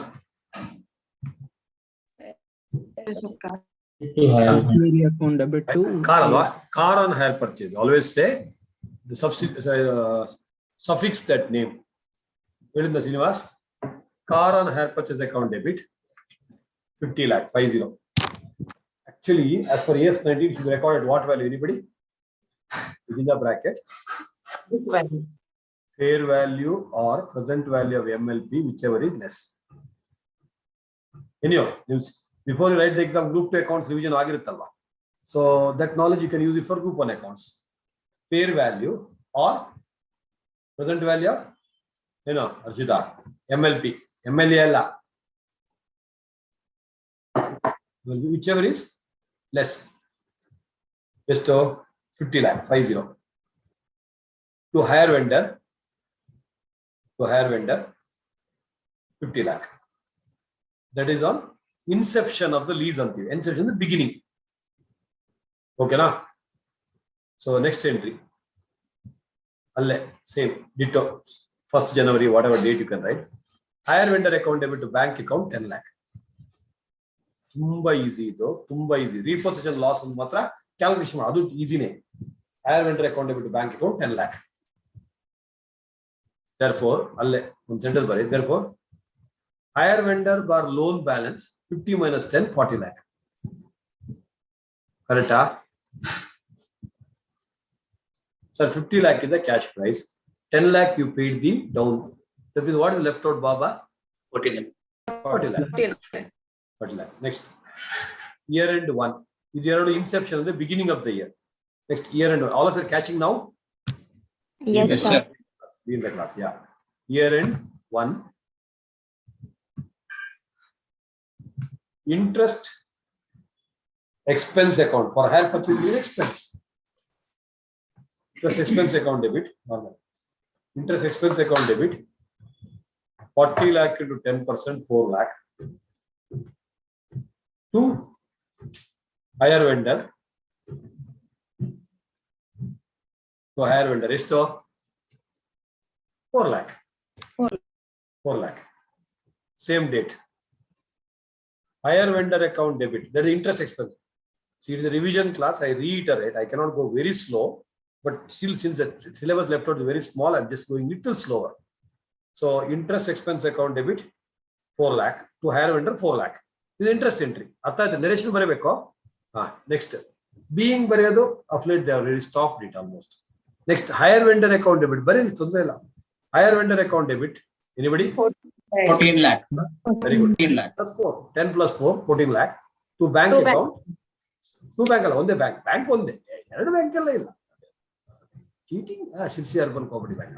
Two bank account is to 4 lakh. 14 lakh. I repeat the entries. First, when you purchase an asset account debit to party. Normal entry. First PUC entry. This is what I start with. Next, you make a payment to anyone. He has paid to Puama to bank account, flower mummy. So that is down payment.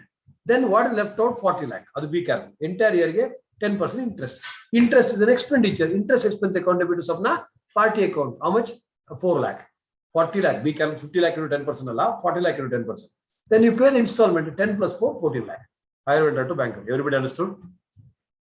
Next, second year end. Actually, Deepa, second year end, last two entries copy madi. Interest expense account debit to hire vendor. 3 lakh. You are right. Within the bracket. What is the opening balance here?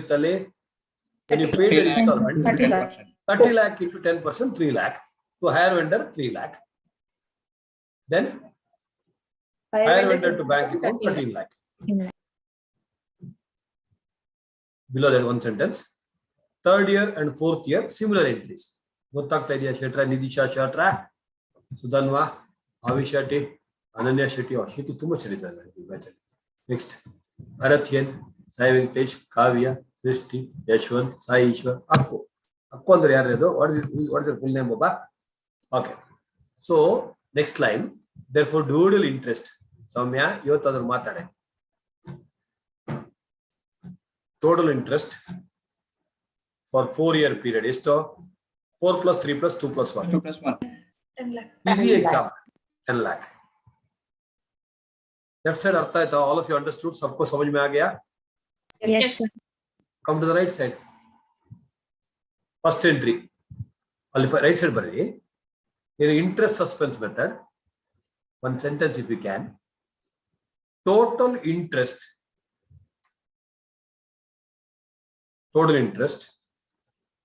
is initially dumped to dumped. Dump ಮಾಡಿಬಿಡೋದು ಆ ಕಡೆ. It is expense ಅಲ್ಲ, dumped, correct word. Dummy entry. Dump to an intermediate account. ಕೆಲವರಿಗೆ ಖುಷಿ ಆಯ್ತು sir final ಇಲ್ವಾ ಅಂತ. Hello Raja ರಾಣಿ, intermediate ಅಂದ್ರೆ which comes in between and goes. C inter final ಅಲ್ಲ. Intermediate account called as is a wrong usage in English. Called as ಹೇಳ್ಬಿಡಿ. called as response ಕೊಡ್ತಾ ಹೇಳಿ. Called interest suspense account. Interest suspense account. Okay. First entry ಹೇಳಿ. Machinery car on hire purchase. Hey, Ravya, on hire purchase ತಿಂದ್ಬಿಟ್ಯಾ? Car on HP. ಬರೆಬಾರದು. Disclosure requirement. It is not about the maths. It is all about the presentation. Car on hire purchase account debit 50. ಅದು change ಆಗಲ್ಲ. 50 lakh. Red ink debit. Interest suspense account debit 10 lakh. So easy. To hire vendor 60 lakh. Second entry same ಅಂತ ಬರಿ LHS ಗೆ. I hope you have given the number. Down payment ಗೆ same entry. Hire vendor to bank account. Next, at the end of first year, interest expense account debit. Interest expense ಆಗಬೇಕು. Foreign expense. Amount also won't change. 4 lakh. 2. Correct ಆಗಿ ಕೇಳ್ಕೊಳ್ಳಿ Rashmi. Interest expense to interest suspense ಎರಡು ಒಂದೇ ತರ ಕೇಳ್ಕೊಂಡು ನೋಡಿ. Last time type ಮಾಡಕ್ಕೆ ಕೇಳಿದ ಅವ್ರು ಎರಡು ಅದೇ ಆಗ್ಬಿಡ್ತಾರೆ. ಸಸ್ಪೆನ್ಸ್ ಎಲ್ಲ ಸಸ್ಪೆನ್ಸ್ ಆಗ್ಬಿಡುತ್ತೆ ಲೈಫಲ್ಲಿ. ಮತ್ತೆ interest expense account debit interest suspense account ಎಷ್ಟು 4 lakh. ನೆಕ್ಸ್ಟ್ ಎಂಟ್ರಿ ಸೇಮ್ ಅಂತ ಬರೀ ಏನು higher vendor to bank 14 lakh. ಅರ್ಥ ಆಯ್ತಾ? So easy. Is it not so easy? Next, second year end. Narsimha, second year entry. First entry same. Manohar. Interest expense account debit 3 lakh. Interest expense account debit. Interest suspense account 3 lakh. Anisha, next entry. Higher vendor to bank. Higher vendor to bank. 13 lakh. ಅರ್ಥ ಆಯ್ತಾ ಎಲ್ರಿಗೂ? Did ... same ಅಲ್ಲಿ third and fourth. So common sense ಏನು? So left ಅಲ್ಲಿ ಜಾಗ ಇದ್ರೆ first ಆರ mark ಕೆಳಗೆ ಬಿಲೋ ಇಡಿ ರೈಟ್. ಅಂಡರ್ ದಿಸ್ ಅಪ್ರೋಚ್ ಇಲ್ಲ ಅಂದ್ರೆ ಕ್ರಿಯೇಟ್ ಮಾಡಬೇಕು. Life is not about growing, it is about creating. Below first ಆರ ಮಾರ್ಕ್ ಏನ್ ಬರೀತೀರಾ? Interest is calculated at the end of each period and credited to higher vendor account. And credited to higher vendor account. Right side, total interest.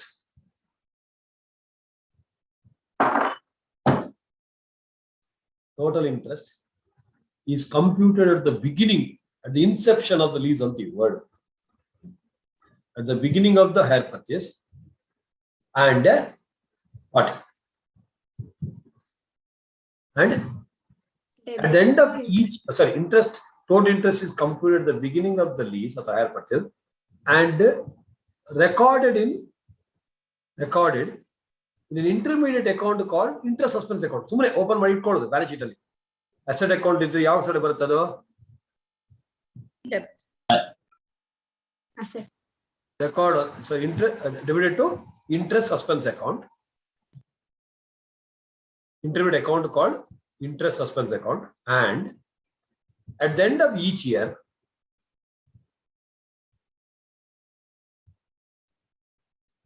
the same is credited for such years interest. ಅರ್ಥ ಆಯ್ತಾ? Yes. Such years interest. First interest debit ಆಗುತ್ತೆ ರಜ್ವಲ್, ಮತ್ತೆ ಏನಾಗುತ್ತೆ? Interest credit ಆಗುತ್ತೆ. So connect left with right. Connect left with right. Yearly interest expense, yearly installment shall remain same. Change agala. It is only a presentation difference. I hope you appreciated it.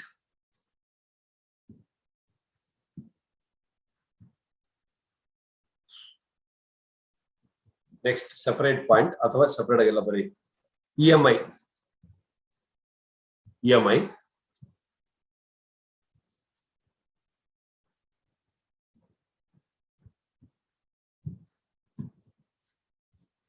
In the given example, Supra.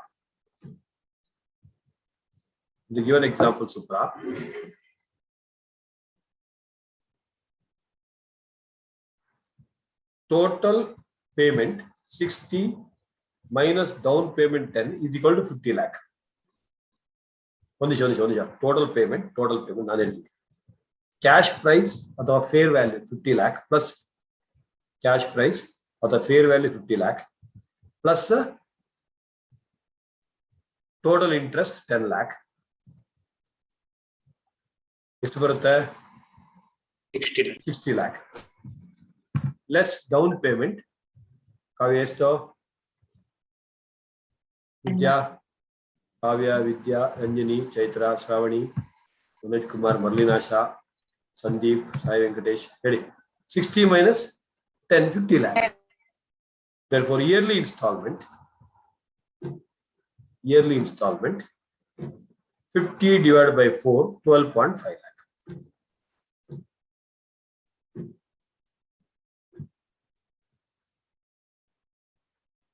Are you understanding?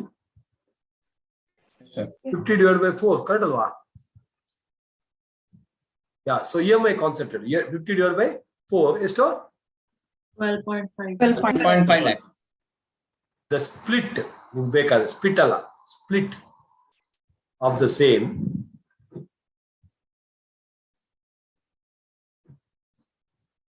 two column interest. Sorry, one kill somebody. Installment, interest, principal. More column.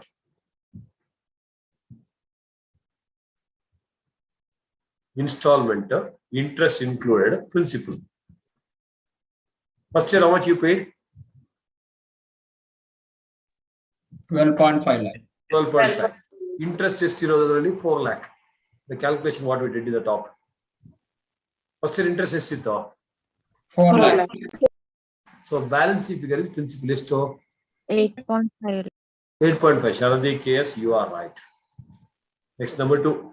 Second year is to 12.5. Interest is to 3 lakh. 3 lakh. Installment principal is to 9.5. Third year 2 lakh 10.5. Last year 1 lakh 11.5. ಈಗ shock ಆಗುತ್ತೆ ನೋಡಿ. Total instalment add ಮಾಡಿ 12.5 into 4 50 lakh ಬರುತ್ತೆ. Shock ಆಗುತ್ತೆ. Interest total ಮಾಡಿ 10 lakh ಬರುತ್ತೆ. ಅದು shock ಆಗುತ್ತೆ. ಈಗ most important shocker is last column. Total ಮಾಡಿ ಮಾಡ್ರಿ ಪ್ಲೀಸ್ ಮಾಡುವ.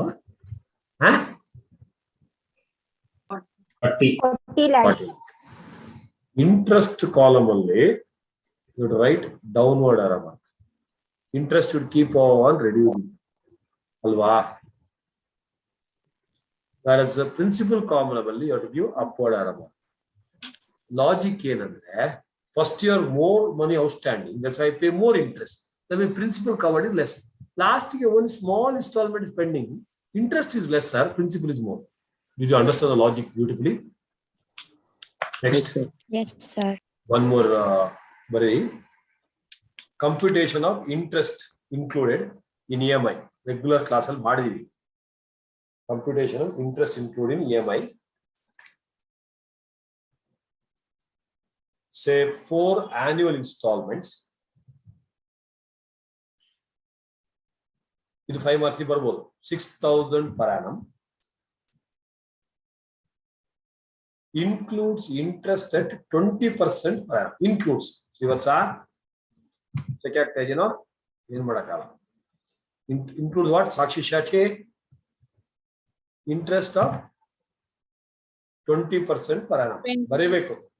ಇವತ್ತು I don't think I'm fast today. I'm very slow. Because syllabus ತುಂಬಾ ಕಮ್ಮಿ ಇದೆ ಅಂತ ಅದಕ್ಕೆ ಸ್ವಲ್ಪ ಸ್ಲೋ ಇದೆ. ಮೊನ್ನೆ ಮಾಸ್ಟ್ ಮಾಡಿದ್ದು because I wanted you to cover up the maximum syllabus. ಎಲ್ಲದಕ್ಕೂ ಲಾಜಿಕ್ ಇದೆ. ಏನೋ ಶೆಟ್ಟಿ ಅವನು ಮಾತಾಡ್ತಾರೆ, ಇವ್ರಿಗೆ ಅಮ್ಮ ಹೇಳ್ತಾರೆ ಎಂಟಿ ಕರ್ಕೊಂಡ್ ಬರೋದ ಇವತ್ತು ಬೇಡವಾ ಅಂತ. ಸೊ ಎಷ್ಟು ಸಿಗ್ತಾವೆ ನಾವು all of you draw a line. Minor marriage ಆಗುತ್ತೆ ಅವಿಶೆಟ್ಟಿ, ಅವಳದು ಅಷ್ಟೇ. ಅವಳಿಗೆ ಎಷ್ಟು 19 years ಎಷ್ಟು? ಅವ್ರು ಹೇಳ್ತಾರೆ ನಮ್ದಿಬ್ರು ಸೇರಿದ 38 ಆಗುತ್ತಲ್ಲ ಸರ್. ಸೊ ಲೈನ್ ನೋಡಿರಿ, ಲೈನ್ ನೋಡಿರಿ.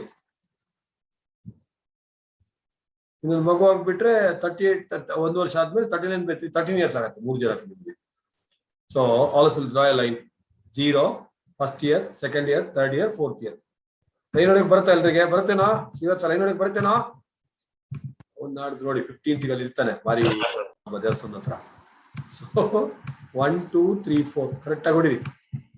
ಸೊ 4th ಇಯರ್ ಕೆಳಗೆ ನಾವಿಯಾ ಬರೀ ಫಸ್ಟ್ 4th ಇಯರ್ ಕೆಳಗೆ ಇಲ್ಲಿ ಬರೀ all of right on the top working back ಅಂತ ಬರೀ. Working back you have to draw the line like this.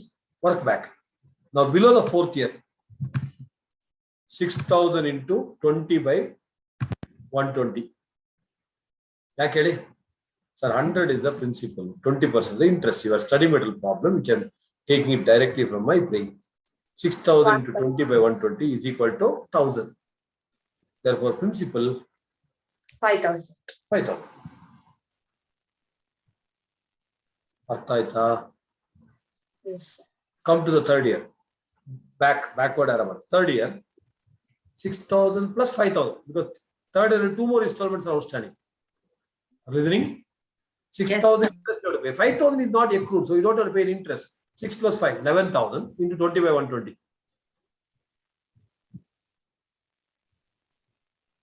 1,833.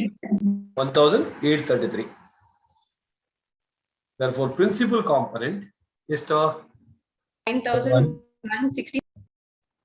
4,167 in that year plus 5,000 of the previous next one. 4,167. Did you understand? Last year I repeat 6,000 into 20/120 is 1,000.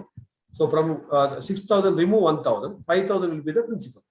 Previous year only 6 plus 5 11,000. 11,000 into 20/120 it comes to 1,833. So 9,167 you can say. Or 4,167 is of that year. And next year is 5,000, 9,167. Like that backward. Have you understood? Yes, sir. Have you understood? Quickly, last. Left side ES19, right side. See, left side hire purchase, right side installment. Your caps metal also it is there, detailed one. Here I'll just give the gist. Hire purchase, right side installment. First one, ES19, short and sweet. Right side, ES9. Ella vaje naviyanina? Sir, video strong. Story ಅಂತ ನನಗೆ ಒಂದು ನನ್ನನ್ನು ನೋಡಿದಾಗ story ಹೇಳ್ತಾಳೆ ಅಲ್ಲೇ. ಇರ್ಲಿ ಬಿಡು, T shirt ಚೆನ್ನಾಗಿದೆ. ಸೊ ಟಿ ಶರ್ಟ್ ಸೂಪರ್ ಅಲ್ವಾ? ನಾವು ಇದು ಪಿಕ್ನಿಕ್ ಅಲ್ಲಿ ಲಾಸ್ಟ್ ಎವ್ರಿ ಪಿಕ್ನಿಕ್ ಬಂದ ಇದು ಚೆನ್ನಾಗಿ ಬಿಟ್ಟಿದ್ದು. ಬಟ್ ನವ್ ಐ ಸಿ ಇದು ಆಸಮ್ ಆಗಿದೆ ಟಿ ಶರ್ಟ್ ಕಲರ್. ಇದು ಕಲರ್ ನಮ್ಗೆ ಜಾಸ್ತಿ ಆಗ್ಬೇಕಲ್ಲ, ಅದಕ್ಕೆ ರೆಡ್ ಪಿಂಕ್ ಮೆರೂನ್ ಎಲ್ಲ ಆದ್ಮೇಲೆ ಇದು ಲೈಟ್ ಕಲರ್ ಅಂತ ಬಿಟ್ವಿ. But it looks so awesome.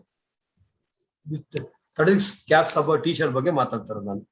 ಅಲ್ಲೇ ಕ್ಯಾಥರಿನ್ ಚೆನ್ನಾಗಿ ಕಾಣುತ್ತೆ ಸರ್. ಲೈಟ್ ಇತ್ತಲ್ಲ. ಲೈಟ್ ಇಲ್ಲ ಅಲ್ಲ.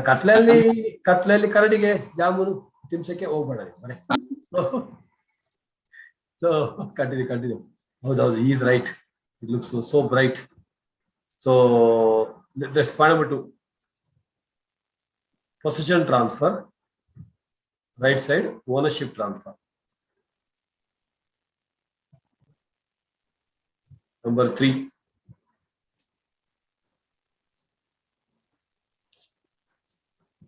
hire vendor is the legal owner. Correct? Hire purchaser is the beneficial owner. Right side.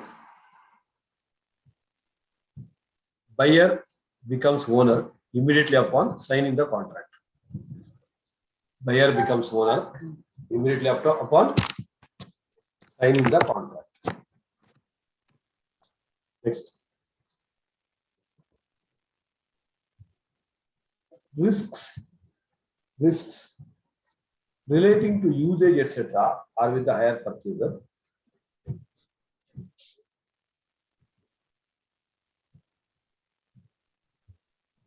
Right side. All risks are transferred to buyer. All risks are transferred to the buyer. Next. Hire vendor can repossess. Hire vendor can repossess the goods for default.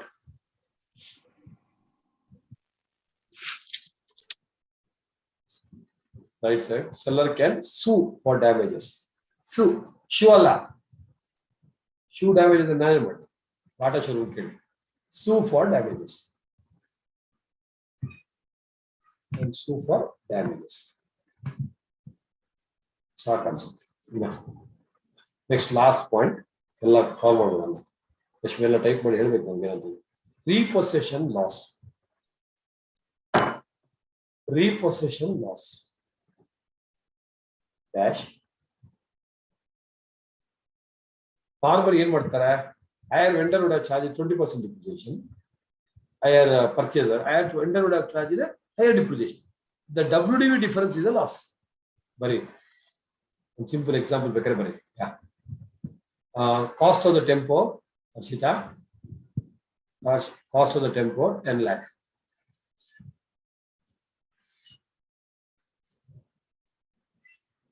Hire vendor charges 30%.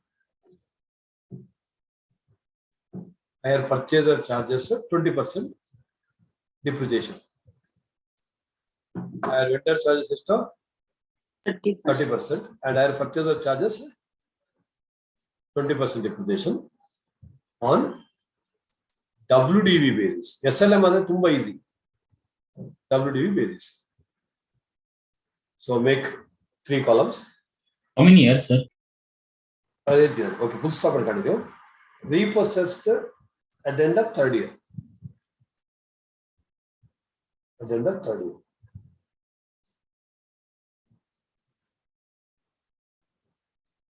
Year, make 3 columns. First column is year. Almost entire hire purchase syllabus. First column is year. Second column is hire purchaser at 20%.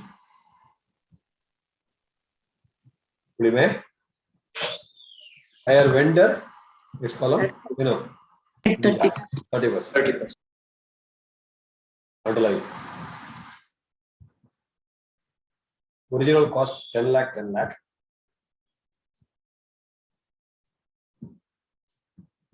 First column, year of particular syllabus.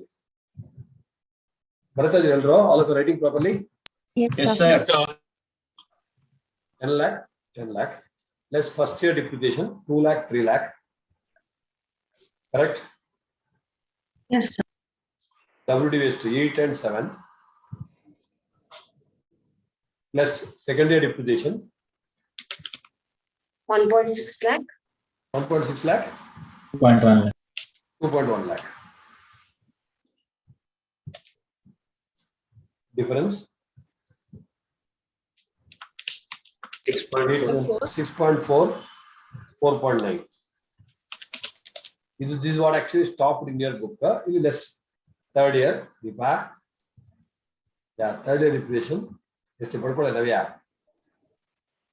ಪಟ ಪಟ ಹೊಡೆಯೋದೆಲ್ಲ ಕೇಳ್ತದೆ ಶಿರ್ಷೆ ನೋಡ್ತಾ ಇರೋದು 1.28.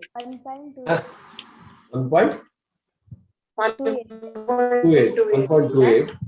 6.4 minus 1.28 is ಬರ್ತದೆ ಅಲ್ಲೇ ಮಾಡಿ WDV 5.12.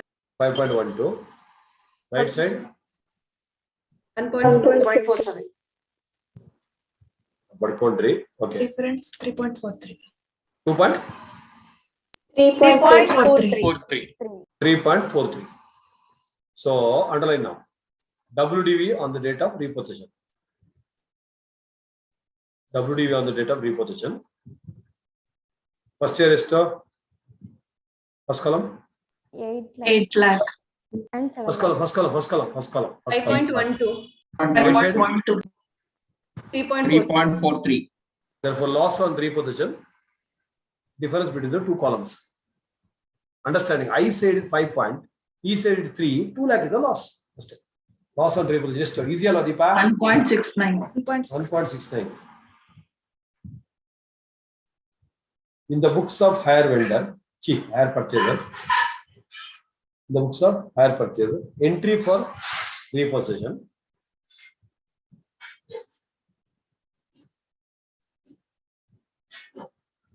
Hire vendor account debit 3.43. That's what he agreed. Agreed value by him. Debit of mistake. What he agrees, Ashwini? 3.43. Next. Loss on repossession / P&L account debit. 1.69. Loss on repossession bar. Rajula. Hello. P&L account debit. Yen why say Rajula? Loss on repossession. P&L account debit is to 1.69. 2 asset account. They said nim WD. ಯಾವ angle ಅದು ಕಲಿಬಹುದು ಅಭಿಷೇಟಿ ನಮ್ಮ book ಅಲ್ಲಿ WD ಎಷ್ಟಿದೆ 5 point ಚಿಲ್ಲರೆ ಅದು ಹೋಗಲೇಬೇಕು remove so hire vendor ಈ agrees only for 3.1 difference is P&L account loss. Understood the entry? Yes, sir. Yeah, the normally question will be asked in higher vendor book. Next line one note. In the books of higher vendor,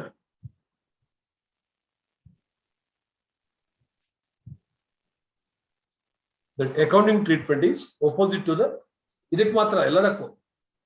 accounting treatment is opposite to the above discussion. Opposite to the above discussion.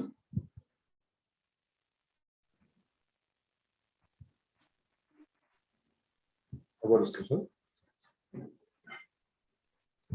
Full stop. Please note 2 RMRs. For higher purchaser, it is normally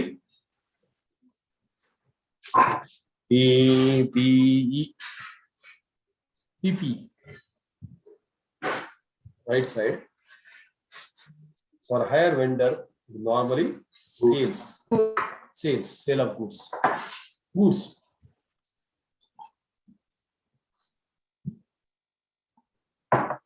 Sale of goods. ಅರ್ಥ ಆಯ್ತಾ? Yes. ಸಾಕು. Reasonably comfortable now. ಸ್ವಲ್ಪ problems ಮಾಡ್ಬೋದಲ್ಲ ಇನ್ನು? Problems capital ಮತ್ತೆ suggest answers of last 4 exam ಮಾಡಿ. penultimate topic. I think single entry system ಇರಬೇಕು. Departmental ಇದೆಲ್ಲ ಆಗೋಯ್ತಲ್ಲ ಆಯ್ತಾ? Yes, sir. ಬ್ರಾಂಚ್ ಡಿಪಾರ್ಟ್ಮೆಂಟಲ್ ಎಲ್ಲ ಮಾಡಕ್ ಹೋಗಲ್ಲ, single entry system problem. Okay, so initial period we discussed first chapter in account size, beautiful chapter. There are two methods of bookkeeping, single entry and double entry. There are two methods of accounting, cash system and accrual. Section 128, every company must follow double entry system and accrual method of bookkeeping, accrual method of accounting. Now, what is single entry? What is double entry? Shetty sir Panbida, for some transaction concentrated, no aspect is recorded. For some other transactions, both the aspects are recorded. For most of the transaction, only one aspect is recorded. Shetty sir Panbida, 50 paisa chocolate sold 1 rupee chiller, immaterial. Aishwarya, don't record. 1 lakh rupees loan taken from Rashmi. It is a big amount, and I need to Rashmi to talk about our mummy kodaka tagodilla. Rashmi, hello Vidya. Lere. So amount 1 lakh is a big amount. So that amount is huge. That's why I'd record that amount also, record the party also. That's why it will be what you call record both. Whereas I would have sold Panbida, I would have sold banana, I would have sold what you call. I'm not bothered about what I sold, but I'm interested in the cash. Srinivas, how much collected? 50 rupees, 60 rupees. I keep on recording. That's why for most of the transaction, only one aspect record. They're called single entry system. Single entry system. Single entry system is incomplete, but not unscientific. It is incomplete, no doubt, but still there is a science. Tally software ide. Do you want single entry system? Tally software, which is a computer science. Okay, na? It is still scientific. Some science is there behind it. So the next question is, so how do you find out the profit, sir? There are two approaches. Capital comparison method, also called statement of affairs method, also called net worth method. So PUC becomes somewhere by the format, not required. Imagine the capital account, partners capital, properties capital. So by opening balance 100 lakh, by additional capital 20 lakh, by profit 30 lakh, total is to 150, 100, 20, 30 mega. Debit side, drawings is 40. What is the closing balance? 110. Now, if you know this capital account format, profit account 30 lakh on the balance, credit side is the balance figure. Closing capital 110, add debit, drawings 40, minus opening capital, minus additional capital. Profit is the balance figure. Athava, is capital account visualization. Athava, format, closing capital, add drawings, add interest on drawings, minus opening capital, minus additional capital, minus interest on capital, that is profit. Artha tendro. Yes, sir. So, steps to be followed. Prepare statement of affairs, columnar hakodi, opening ಮತ್ತು closing into columnar statement of affairs. All assets minus liabilities. Be careful with the assets liabilities, sir. Asset account shows the debit balance, liabilities account shows the credit balance. Balancing figure is the capital. So that capital you take, then do all the adjustments of drawings, IOC, etc. This is the first method. Second method is very commonly asked and very important, which shakes your accounts base. That's why every exam. Last 25 exams gogi intermediate. The 24 exams intermediate. Adu one exam also they would have asked some theory. Chances illa, miss have a chance illa. 25 exams, 24 exams. Adike last concept to discuss madam. Investment account any if you want. But investment account ಮಾಡಬೇಕಂತ ಹೇಳಿದ್ರೆ ನಾನು actually ಮಾಡಿದ್ದೆ ಇನ್ನೊಂದ್ಸಲ ಮಾಡ್ತೀನಿ ನಿಮ್ಮ account start ಮಾಡಿ ಮರ್ತೋಗಿತ್ತು last time ಅಲ್ವಾ ಇರ್ಲಿ ಮಾಡ್ತೀನಿ ನೀವು ಹೇಳಿದ್ಮೇಲೆ ಆಪ್ನೆ ಪೂಚ ಹಮ್ನೆ ನೈ ಕಿಯಾ ಕೈಸೆ ಹೋ ಸಕ್ತಾ ಹೈ ಸೊ ನಾವು ಏನ್ ರಿಷಿ ಕಲ್ವೇನೆ ಏನೋ ಒಂದು ನೀವು ಬಡ್ಕೋತೀರಾ ಸರ್ ನನಗೊಮ್ಮೆ ನಿದ್ದೆ ಮಾಡಕ್ಕಿದೆ ಅಂತ ನಾವು ಸಿಂಗಲ್ ಎಂಟ್ರಿ ಸಿಸ್ಟಮ್ ಅಲ್ಲಿ conversion what is the conversion male into female female into ಅಡಿಮೇಲ್ ಕನ್ವರ್ಷನ್ ಸಿಂಗಲ್ ಎಂಟ್ರಿ ಇನ್ಫಾರ್ಮೇಶನ್ ಅನ್ನ ಅನನ್ಯ ಶೆಟ್ಟಿ ಓ ಶೆಟ್ಟಿ ಹೋಲ್ತು ಓದಿಲ್ಲ so converting what single entry system information into double entry system. What is the procedure? Shetty sir's experience in that I have given some steps. First point, prepare the ledger accounts. Common ledger accounts which are prepared are BR account, debtors account together. They are subsets. BP account, creditors account. So reasonable knowledge gothirbeku ledger account. Then cash book with the two columns, cash and bank. So BP account is a liability, creditors account is a liability. Start with buy balance. Debtors and BR are Varsha debit balance as an account.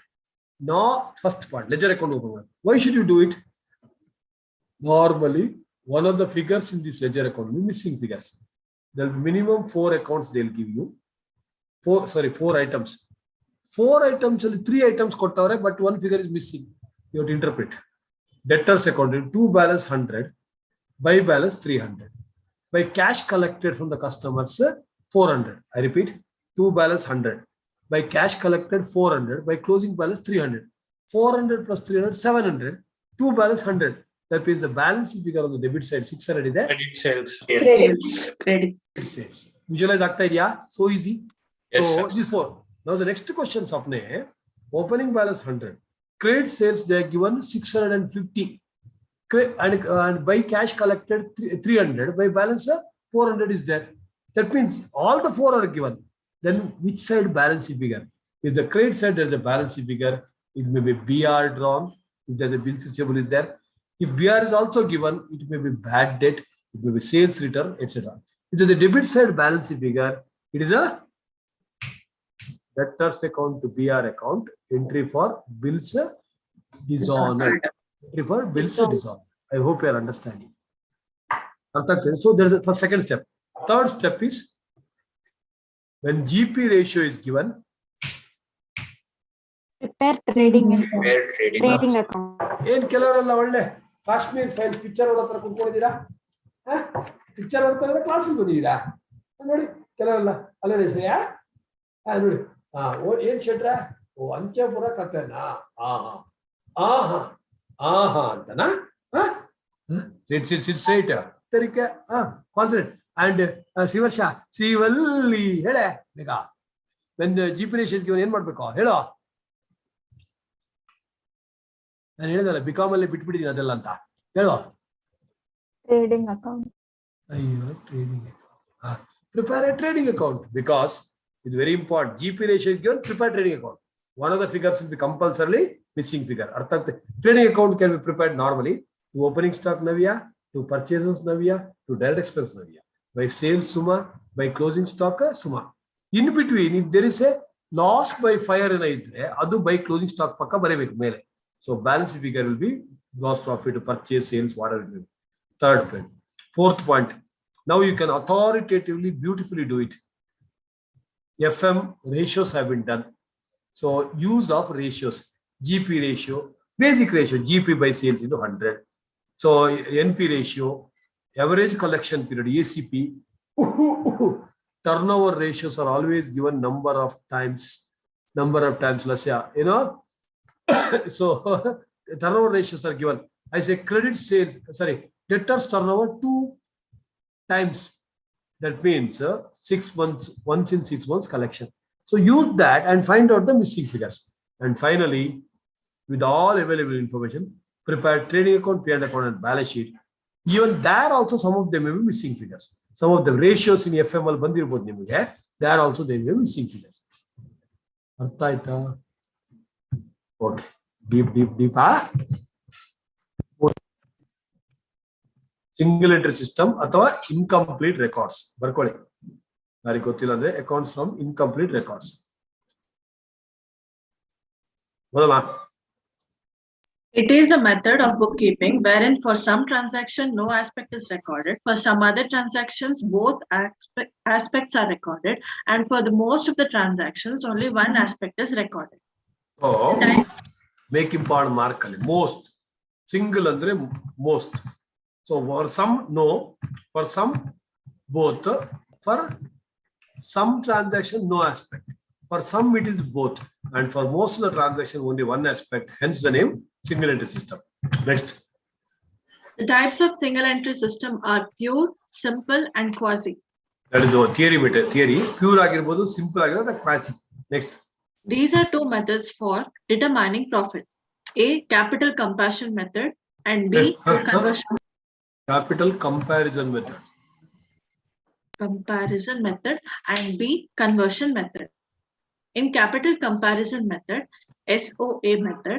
Statement of affairs, also called statement of affairs, bar net worth method. Barkoli, bar net worth method anta.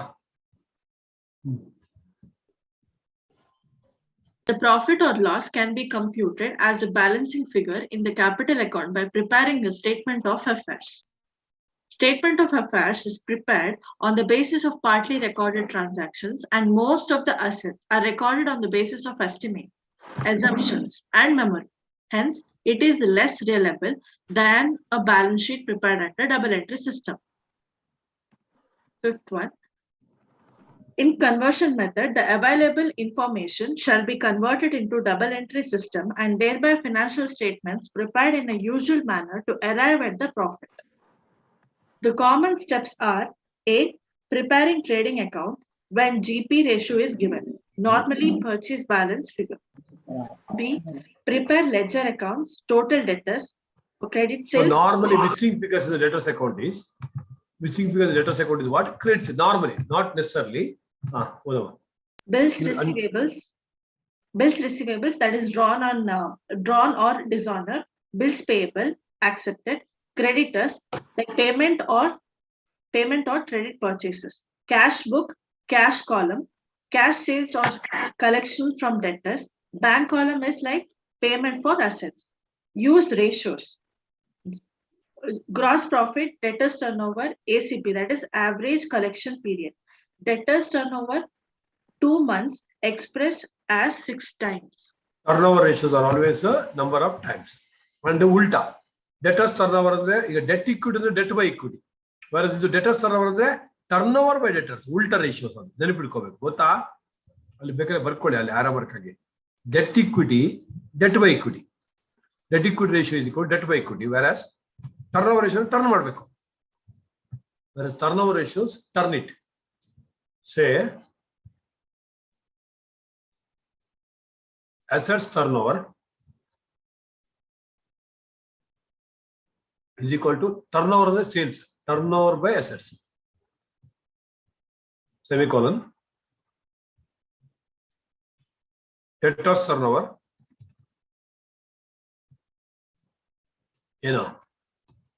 turnover by debtors, but turnover you should use the common sense. Credit sales divided by debtors. Debtors ಬರೋದು ಯಾವಾಗ only when the credit sales. Use the common sense. Credit sales divided by the average debtors or the debtors. Accounts receivable entity.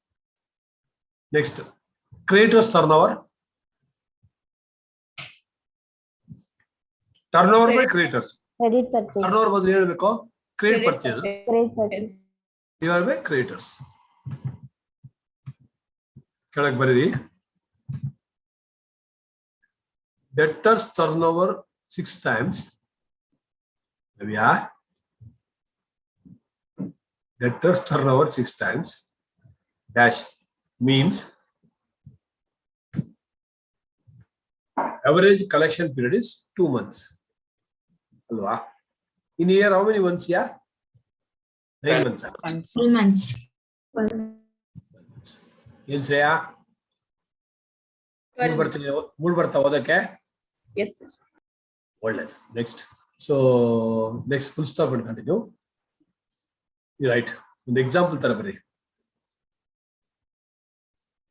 ಇದೊಂದು beautiful example. Almost every example ಬರುತ್ತೆ.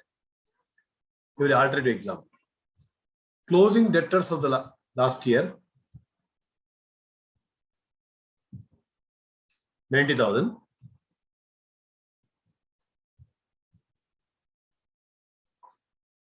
Debtors turnover 6 times. 6 times. Cash sales. Cash sales 20%. Next line. Current year sales have gone up by 30%.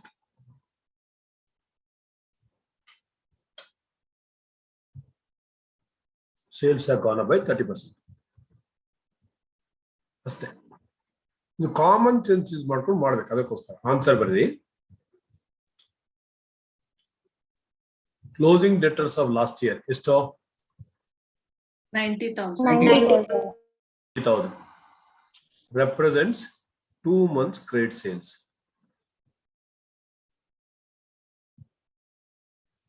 Ashwini, represents 2 months credit sales, which is a bracket. ಗೊತ್ತಾಗಿಲ್ಲ ಅಂದ್ರೆ ರಂಜನಿ ಹೆಂಗ್ ಬಂತಮ್ಮದು? Debtors turnover 6 times ಅಂದ್ರೆ 6 times it gets rotated ಅಂದ್ರೆ every 2 months it gets rotated. ಅರ್ಥ ಆಯ್ತಲ್ವಾ Deepa? 6 times is equal to 2 months.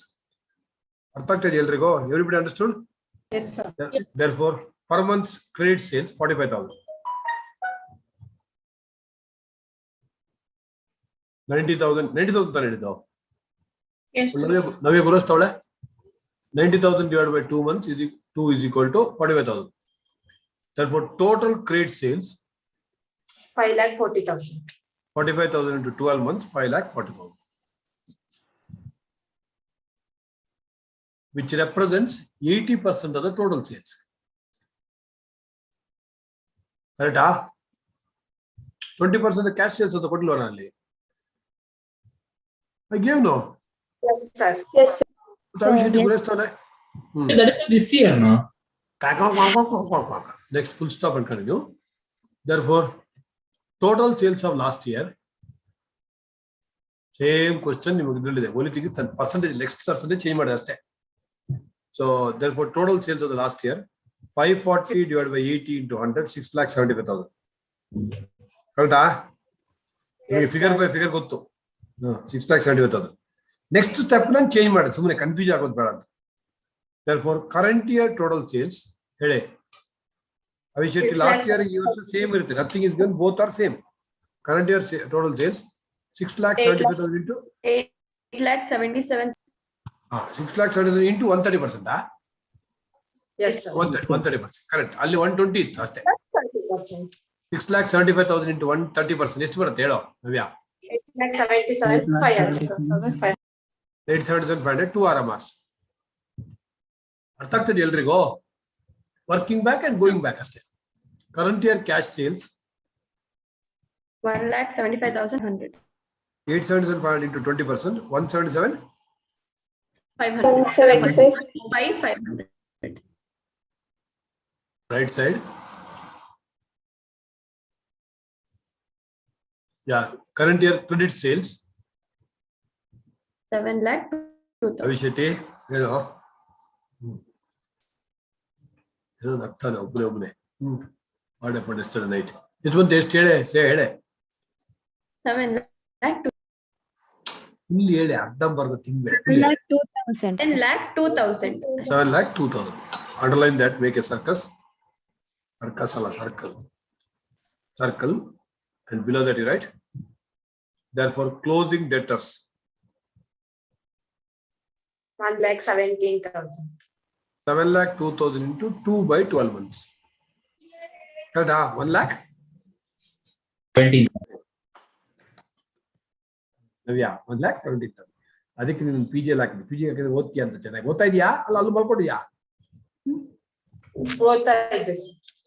ಓದ್ತಾ ಇದೆಯಾ? ಈಗ ಅಮ್ಮ ಜಾಸ್ತಿ ಖುಷಿನಾ ನೀನ್ ಜಾಸ್ತಿ ಖುಷಿನಾ? ಅಮ್ಮಂಗ್ ಜಾಸ್ತಿ ಖುಷಿ. Okay, very good.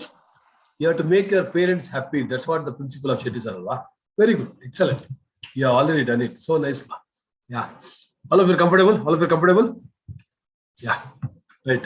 What's Sapna? What happened? Yeah. Next.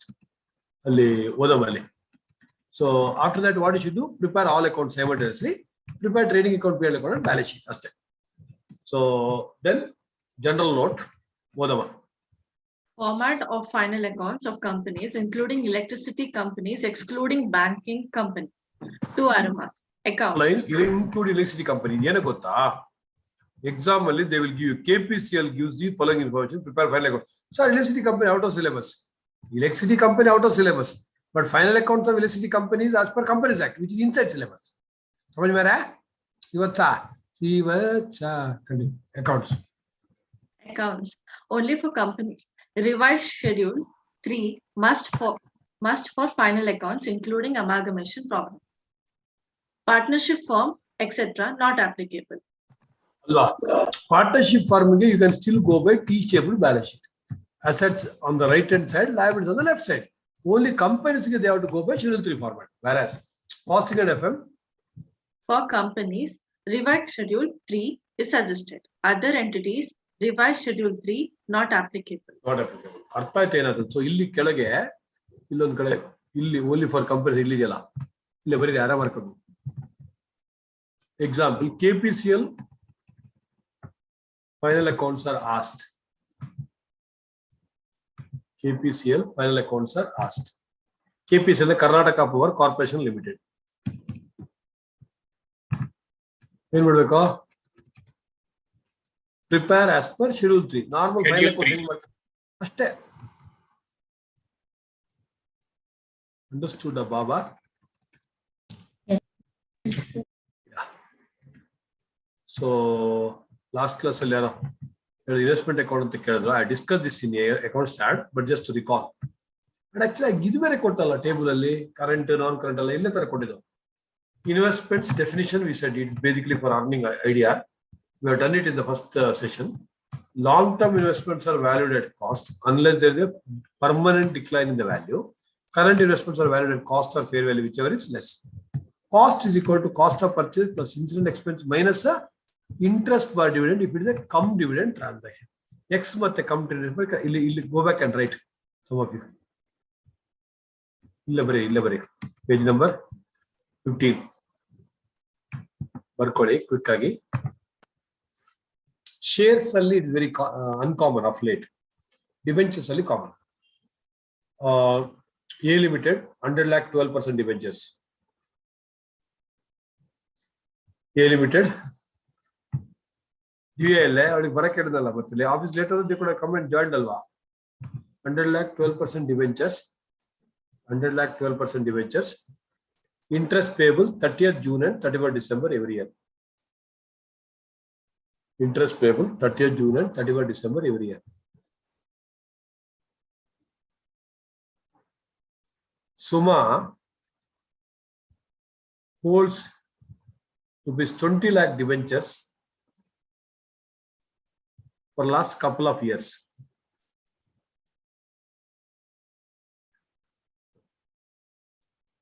Sells to Navya, unknown close friend. Sells to Navya on 1st November 2022, November 20, for rupees 19 lakh, for rupees 19 lakh. Brokerage 2%.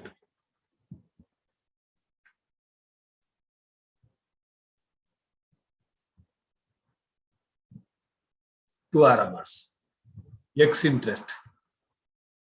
What is the meaning of X interest? Not included. Just extra interest. Okay. So 2 RMRs. X interest is 2 RMRs straight away. 2 RMR left side. Cost is equal to 19 lakh plus brokerage 2%.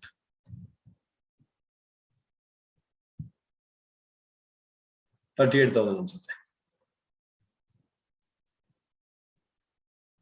ಅದು check ಮಾಡ್ತಾರೆ ಅದಕ್ಕೆ 6 ತಿಂಗಳಿಂದ you are not check my brain. 6 ತಿಂಗಳು check ಮಾಡ್ತಾನೆ ಇದ್ದೀನಿ ನಾನು ಹೇಳಿದ್ದು ವಾಪಸ್ ಚೆಕ್ ಮಾಡಿ ಇನ್ನೂ ಚೆಕ್ ಮಾಡ್ತೀನಿ ನನ್ನ ಬ್ರೈನ್ ಅನ್ನ ಟೈಪ್ ಮಾಡ್ತಿದ್ದೆ ಅದಕ್ಕೆ ನೋಡಿ ಲೈನ್ ಹೊಡೆದಾಗಿದೆಯಲ್ಲ ಇನ್ನೇನು ಮದುವೆ ಆಗೋಣ ಅಂತನಾ. ಸೊ 19 lakh 38,000 ಪ್ಲಸ್ ಸುಮಾರು ನೋಡೆ ನಿಮ್ಮ ಫ್ರೆಂಡ್ ಇದ್ದ ಕತೆ plus right side interest. You become same class plus right college same section ಡಿಫರೆಂಟಾ ಕಾಲೇಜ್ಗೆ ಓದಿರ್ತಾರೆ. ಪ್ಲಸ್ ರೈಟ್ ಸೈಡ್ ಇಂಟ್ರೆಸ್ಟ್ ಎಷ್ಟು? ಸೊ ಎಕ್ಸ್ ಇಂಟ್ರೆಸ್ಟ್ ಅಂತ ಹೇಳಿದೀನಿ ನಾನು. Extra interest you have to pay. So last interest ಬೇಕಾದ್ರೆ ಅಲ್ಲಿ ಬೇಕಾದ್ರೆ ಲೈನ್ ಹೊಡಿಬಹುದು ಇಫ್ ಯು ವಾಂಟ್. ನಿಮ್ಗೆ ಕನ್ಫ್ಯೂಷನ್ ಆಗಿತ್ತಂದ್ರೆ ಮೇಲೆ ಸ್ವಲ್ಪ ಒಂದು ಲೈನ್ ಹಿಡ್ಕೊಳ್ಳಿ ಎಲ್ಲಾದ್ರೂ ಅಂದ್ರೆ. ಏನ್ line? So date of purchase is 1st of what I said September. November. 1st November. So all of you in a different thing period. Previous interest what date? First June. 30th June. Every June and December. Next interest what date? 31st December. ಅಷ್ಟೇ. So concept ಏನಂದ್ರೆ so July August September October 4 months ಇದು flower bracket ಕೊಡ್ತೀನಿ. Was the owner? Suma. Next, November and December, Mama. Sorry, Navya. November and December. ಹೇಳೆ ನಾನು ಎಂಬುವಲ್ಲಿ ಹೇಳು ನವ್ಯ. ಸರಿನಾ? So next line. So now come back. This is the procedure. On this date, actually, your purchase. Last 4 months, Suma was the one. Next 2 months. Last 4 months interest Suma ಕೊಡಬೇಕು. That's why X interest ಅಲ್ಲಿ whatever amount plus Jesus Christ. Right side is interest for July to October. Interest for July to October.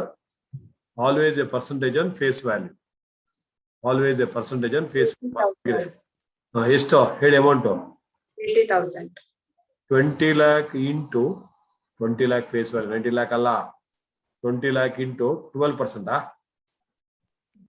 Into 4 by 12 months. 80,000. 80,000. 1 second. ನಿಮ್ಗೆ concept ಅರ್ಥ ಆಯ್ತಾ ರಂಜನಿ? ಅರ್ಥ ಆಯ್ತೇನಮ್ಮ? 1st of November ಗೆ Suparna when you buy last 4 months interest ನಾವು ಕೊಡ್ಬೇಕು, ಅದಕ್ಕೆ ಆಡ್ ಮಾಡಬೇಕು. So 20 lakh into 12% into 4 by 12 months. So ಅಲ್ಲೇ ಬರೀರಿ ಕೆಳಗೆ. ಓಕೆ ಇರ್ಲಿ. ಸೊ ಕನೆಕ್ಟ್ ದೋಸ್ತು left to the right.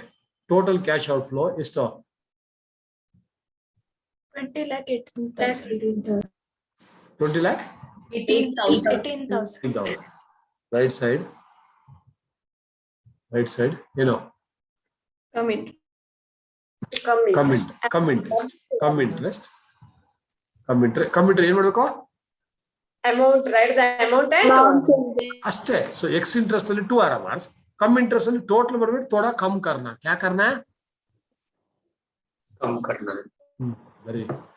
So you write come interest. This is the procedure I told you. Just follow. X interest ಅಲ್ಲಿ immediately 2 RMRs. Interest separate. Come interest ಅಲ್ಲಿ total ಮಾಡ್ಬಿಟ್ಟು then 2 RMRs. So cost 19 lakh plus 38,000. 19 lakh 38,000. Then 2 RMRs. This is the procedure you have to follow. Left side includes interest. ಎಷ್ಟು? 80,000. 80,000. That should not change. 80,000. Right side. Therefore, balance towards investment. ಇದು debenture account ಅಲ್ಲಿ ಬರುತ್ತೆ. ಎಷ್ಟು? 18 lakh? 58,000. 58,000. Sorry, X interest and come interest is a bargain power. So if there's a good bargain power, somebody extra ಕೊಡ ಗೂಬೆ ಅಂತ. She says extra interest. But come interest ಅಲ್ಲಿ ನಾವ್ ಹೇಳ್ತೀವಿ ಗೂಬೆ ಅದ್ರಲ್ಲಿ ಇನ್ಕ್ಲೂಡ್ ಆಗಿದೆ ಕಣ ಅಂತ. So it depends on their bargain power. X interest ಅಲ್ಲಿ extra interest will come.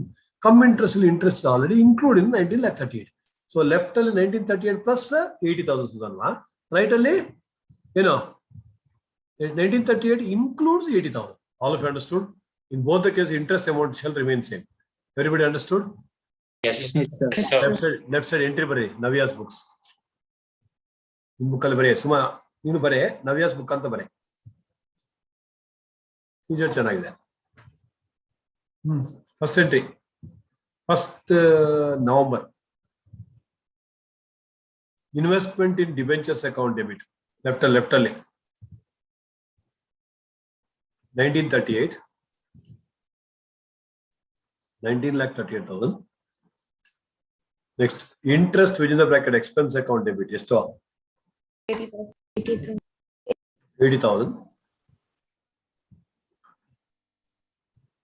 To bank account.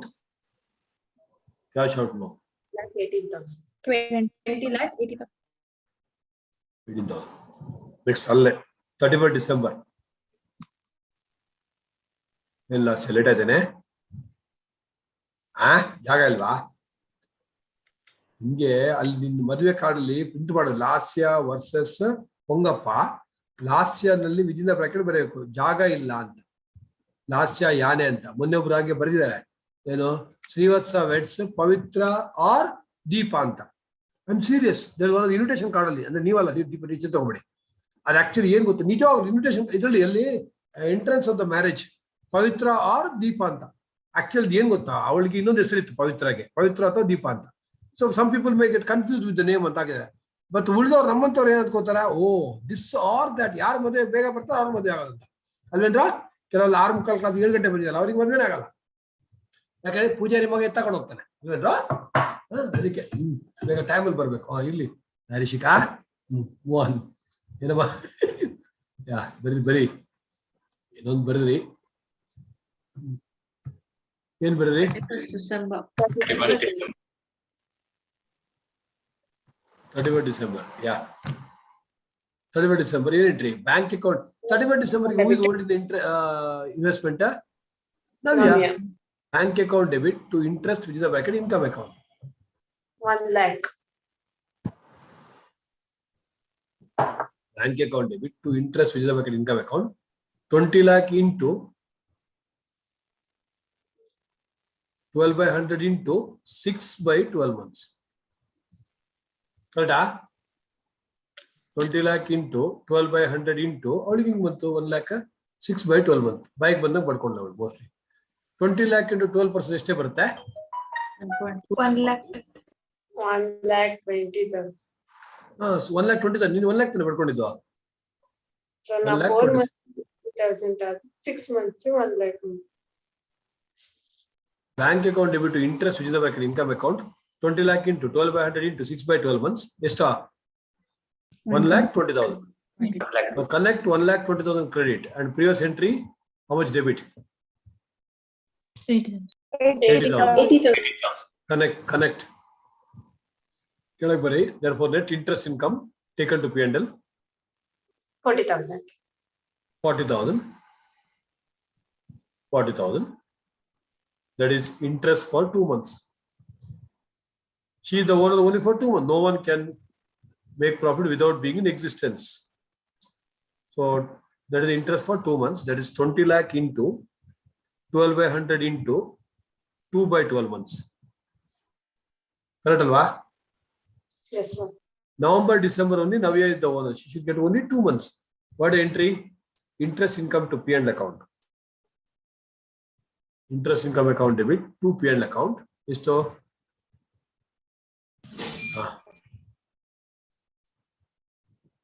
how much? 2 lakh. 40,000. 40,000. Navya, ಎಂತದ ಅಲ್ಲಿ ಇದ್ದಿದ್ದು ಗೂಬೆ ಅಲ್ಲಿ ಇಂಟ್ರೆಸ್ಟ್ ಇನ್ಕಮ್ ಕ್ರೆಡಿಟ್ ಆಗಿದ್ದು 120 ಡೆಬಿಟ್ ಆಗಿದ್ದು 80 2 lakh ಎರಡು ಆಡ್ ಮಾಡಿ ವಾವ್ ದೇವರು ಬ್ರಿಲಿಯಂಟ್ 80,000 ಎಕ್ಸ್ಪೆನ್ಸ್ 1,20,000 ಕ್ರೆಡಿಟ್ ನಿನ್ ಪಿ ಜಿ ಶಿರ್ಸಿ ಅಲ್ಲ ಇಲ್ಲಿ ನಿನ್ಗೆ ಅಂಡಮಾನ್ ಮಾಡಿಸ್ತಾ ಕೇಳ್ತೀನಿ ನಿಮ್ಮ ಅಮ್ಮನಿಗೆ ಫೋನ್ ಮಾಡಿ ಅಂಡಮಾನ್ ಅಲ್ಲೇ ಪಿ ಜಿ ಮಾಡಿಸ್ಬೇಕು ನಿನ್ಗೆ 30 ಕಿಲೋಮೀಟರ್ ಅಲ್ಲ 3,000 ಕಿಲೋಮೀಟರ್ ದೂರದಲ್ಲಿ ಮಾಡಿಸ್ಬೇಕು ಇಲ್ಲ ಉಕ್ರೇನಲ್ಲಿ ಮಾಡ್ಸೋಣ ಬಿಡು ಎಲ್ಲಿ ಉಕ್ರೇನಲ್ಲಿ ಬೇಡವಾ ಸೊ 80,000 ಡೆಬಿಟ್ ಆಗಿದೆ ಮೈನಸ್ ಮಾಡಿ this is where I am telling you every time with in the bracket ಬರೀ ಕಲಿರಿ ಅಂತ ಅಟ್ ಲೀಸ್ಟ್ ಫಿನಾನ್ಷಿಯಲ್ ಸ್ಟೇಟ್ಮೆಂಟ್ ನಿರೀಶಾ ಕರೆಕ್ಟಾ 120 minus 80 ಎಷ್ಟು ಬಂತು 40,000 ರೈಟ್ ಸೈಡ್ ಎಂಟ್ರಿ ಹೇಳಿ investment in debentures account debit ಯಾರು ಬುಕ್ ಅಲ್ಲಿ ನವ್ಯ ಬುಕ್ ಅಲ್ಲೇ ಉಲ್ಟಾ book seller investment in debentures account debit 18,58,000. Paytm 18,58,000. Interest with in the bracket expense account debit investment in debenture Navya careful ಆಗಿ ಬರೀ careful ಆಗಿ ಹೇಳೆ ಬಾಯಿಗೆ ಬಂದಂಗೆ ಹೇಳ್ಬೇಡ investment in debentures account debit ಎಷ್ಟು amount should be 17 lakh and out 18,58,000. 18 lakh 58,000. right side alva Yes. correct 18 lakh 50 19 lakh minus whatever ಆಯ್ತು ನವ್ಯ ನಿಂದೆ TD square ಬರೀ ದೊಡ್ಡದಾಗಿ ಬಂದ್ಬಿಟ್ಲು so investment in debentures 18 lakh 58,000.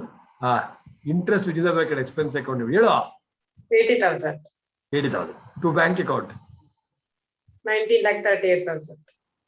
ಏನಕ್ಕೆ ಬಿಸಾಕ್ತಿಯಾ ನಂಬರ್ಸ್ ಮೆತ್ತಿಗೆ ಒಂದು ಸ್ವಲ್ಪ ರೆಸ್ಪೆಕ್ಟ್ ಬಿಡು 19,30,000 ಎಂತ ಬಿಸಾಕೋದು 19,38,000 that is on what date 1st November next 31 December ಹೇಳೋ 31 December and 31 December right both entries should be same 31 December both entries should be same ಯಾಕೆ ಹೇಳಿ you receive for 6 months and transfer both same first entry ಮಾತ್ರ differ ಆಗೋದು ಅರ್ಥ ಆಯ್ತಾ 31 December receipt entry same ಇರುತ್ತೆ transfer entry same ಇರುತ್ತೆ LHS ಇದು ಒಂದು ನಿಮಿಷ there are 3 entries on the LHS Yes, sir. First entry A next entry B third entry transfer entry C ಅಂತ ಬರೀರಿ ಎಲ್ರು right side A differs no doubt B and C shame puppy shame all the monkeys and donkeys no your girl friends name ಅರ್ಥ ಆಯ್ತೇನ್ರು Yes, sir. ಆಯ್ಪೋಯಿಂది so I just take you to the problems glance ಮಾಡಬೇಕಾದ್ರೆ okay if anywhere practice ಮಾಡ್ತಾ ಇದ್ದೀರಾ Yes, sir.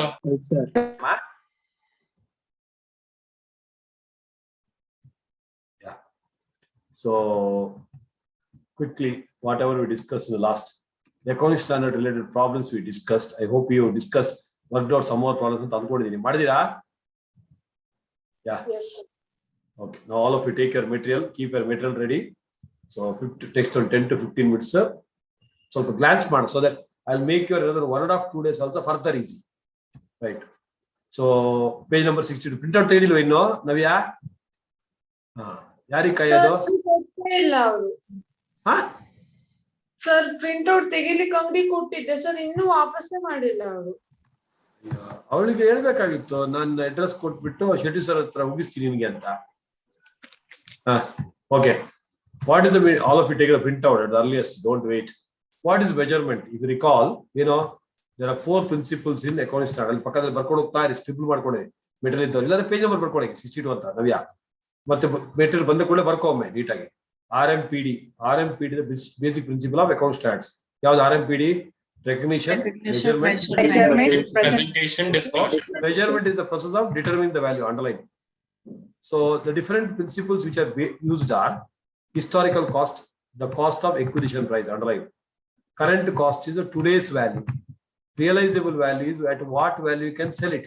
Present value is by using discounting factors. Shall I go at this pace? Can you just keep scribbling so that you can read later? Yes.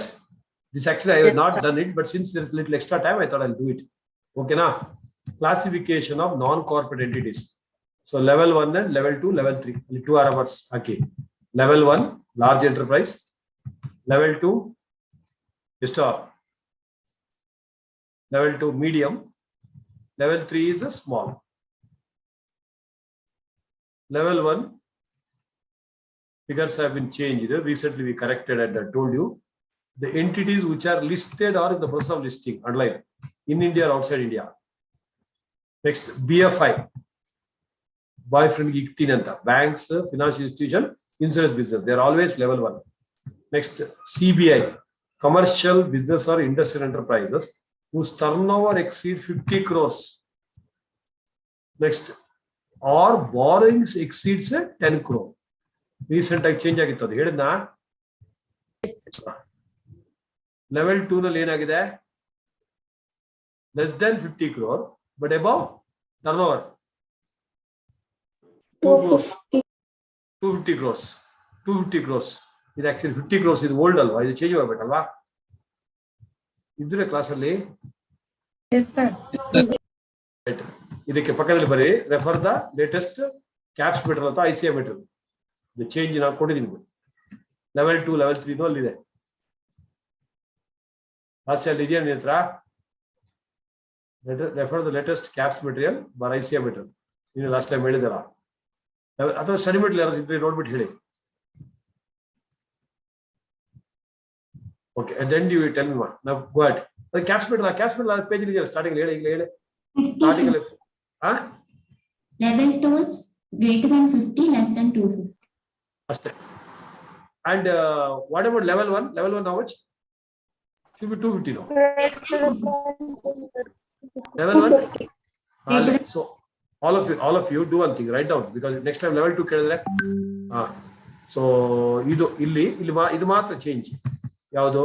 Level 1 250 ಇದು change ಆಗಿದೆ. 250 level 1 250. Level 2 ಎಷ್ಟಮ್ಮ? Greater than 50, less than 250. Level 2 is greater than 50 but lesser than 250. ಇನ್ನೊಂದ್ಸಲ ಹೇಳ್ತೀನಿ.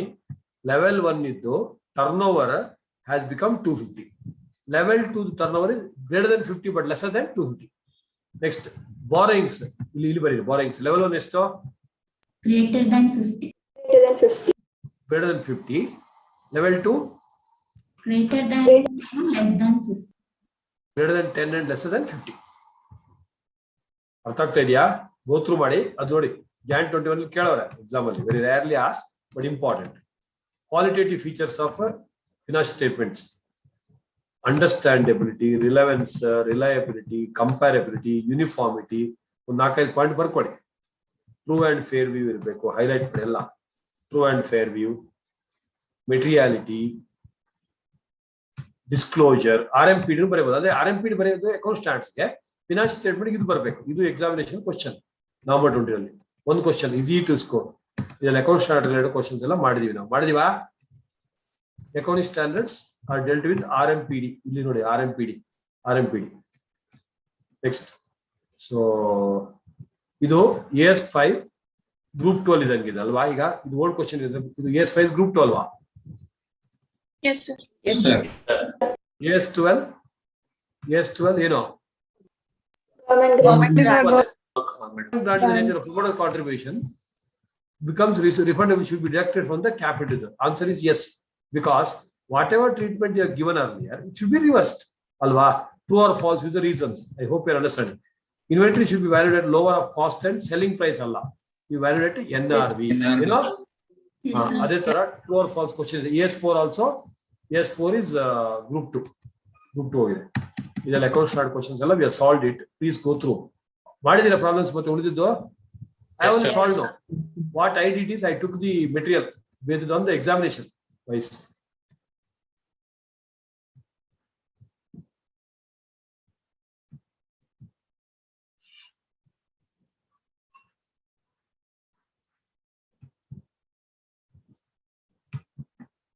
ದೊಡ್ಡದಾಗಿದೆ.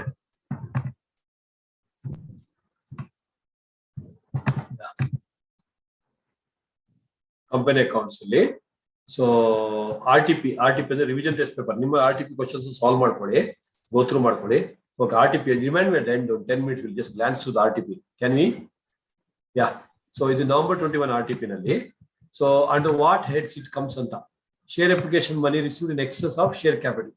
ಅದಕ್ಕೆ separate heading ಇದೆ. ಏನು ಅಂತ? share application money pending allotment. This is not pending allotment.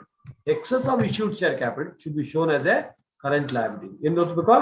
ಇದು ಇಲ್ಲಿಂದ first one, share option outstanding is always shown under equity shareholders fund under reserves and surplus. Unpaid matured debentures interest is always a current liabilities under other current liabilities. ಆರಾಮಾಗಿ ಕೊಡಿ. Uncalled liability on shares of the partly paid investments ನಿಮಗೆ ಡೌ books ಅಲ್ಲಿ ಹೇಳಿದ್ದೀನಿ ನಾನು. There is a part of contingent liability. Calls unpaid is a part of shareholders funds. How it will be disclosed on that. Then final accounts question ಇದೆ, ಅದೆಲ್ಲ ಮಾಡಿ. Format ಗೊತ್ತಾ ಎಲ್ರಿಗೂ? Shrirama and Sita necessary for capital ನೆನಪಿದ್ಯಾ? shareholders fund share application money pending allotment ಬರದಿಲ್ಲ ಅವರು. ಮತ್ತೆ non current asset ಅಲ್ಲಿ PPE ಇಂಟ್ಯಾಂಜಿಬಲ್ ಅಸೆಟ್ ಬರಬೇಕು. Current asset always ITC. First format ಹಾಕೊಳ್ಳಿ, ನೋಟ್ ನಂಬರ್ ಹಾಕೊಳ್ಳಿ, ಮತ್ತೆ ಫಿಗರ್ಸ್ ಅನ್ನು ನೋಟ್ಸ್ ಅಲ್ಲಿ ಕಾಪಿ ಮಾಡ್ಕೊಳ್ಳಿ. P&L ಅಕೌಂಟ್ ರೋಟೆ ROT ಇದು ಟೋಟಲ್ ರೆವಿನ್ಯೂ ಹೋಗಿದೆ. ಇದು ನೋಡಿ, ಲುಕ್ ಅಟ್ ಮೀ.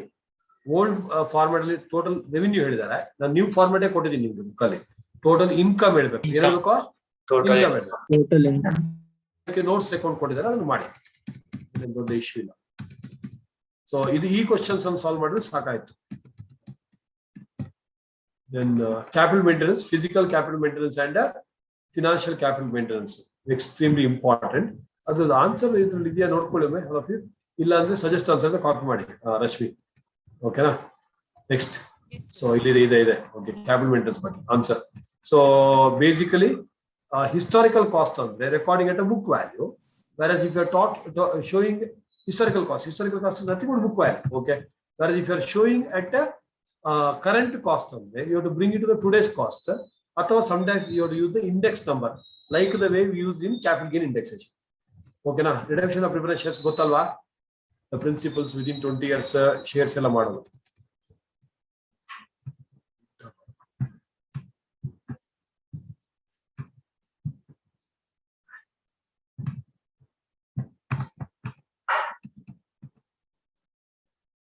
ಏನ್ ಬರ್ದಿರಿ ಇಲ್ಲಿ? All the best, pass with high marks. Will meet at the intermediate class, final class ಅಂತ. ಇಂಟರ್ಮೀಡಿಯೇಟ್ ಕ್ಲಾಸ್ ಅಲ್ಲ ಇದು.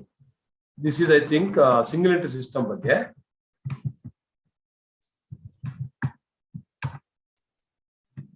ಸುಮ್ಮನೆ ಗ್ಲಾನ್ಸ್ ಮಾಡೋದು. Okay, the kind of questions. So single entry system ಇದ್ದು ರೀಸೆಂಟ್ ಎಕ್ಸಾಮಿನೇಷನ್ ಕ್ವಶನ್ ಪ್ರಕಾರ ಎಲ್ಲ ಹಾಕಿದೀವಿ. You can solve it. Today's class ಅಲ್ಲಿ ಮಾಡಿದ್ವಿ.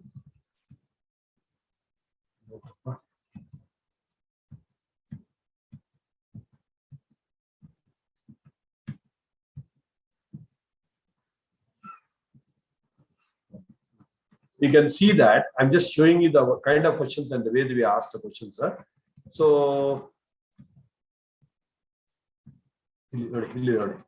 RTP question paper where the trial balance has been given with some figures which are missing here. Now the debtors are missing. So they would have given you some information. How to find out? Prepare a trading P&L account in the usual manner. Balance sheet. Opening statement of affairs. Opening balance sheet is statement of affairs ಅಂತ ಹೇಳ್ತೀವಿ. Closing balance sheet ಹೇಳ್ತೀವಿ. ಯಾಕೆ ಹೇಳ್ತೀವಿ? ಇಲ್ಲಿ ಈ page ಎಲ್ಲ ಬರ್ಕೊಳ್ಳಿ, notes book ಅಲ್ಲಿ ಬೇಕಾದ್ರೆ.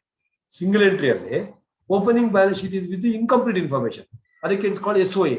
Closing balance sheet is called balance sheet only. ಕೇಳಿಸ್ಕೊತದಿರಪ್ಪ? ಯಾ.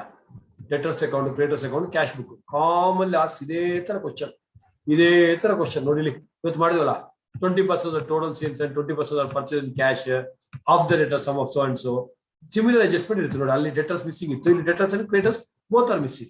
Missing figure model. But I think in video you can practice these sums, but the extra definitions are by heart madi. RTP note.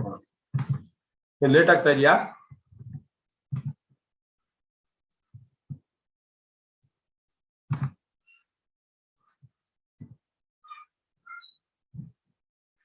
Double ಮಾಡ್ತಾ ಇದೀನಿ.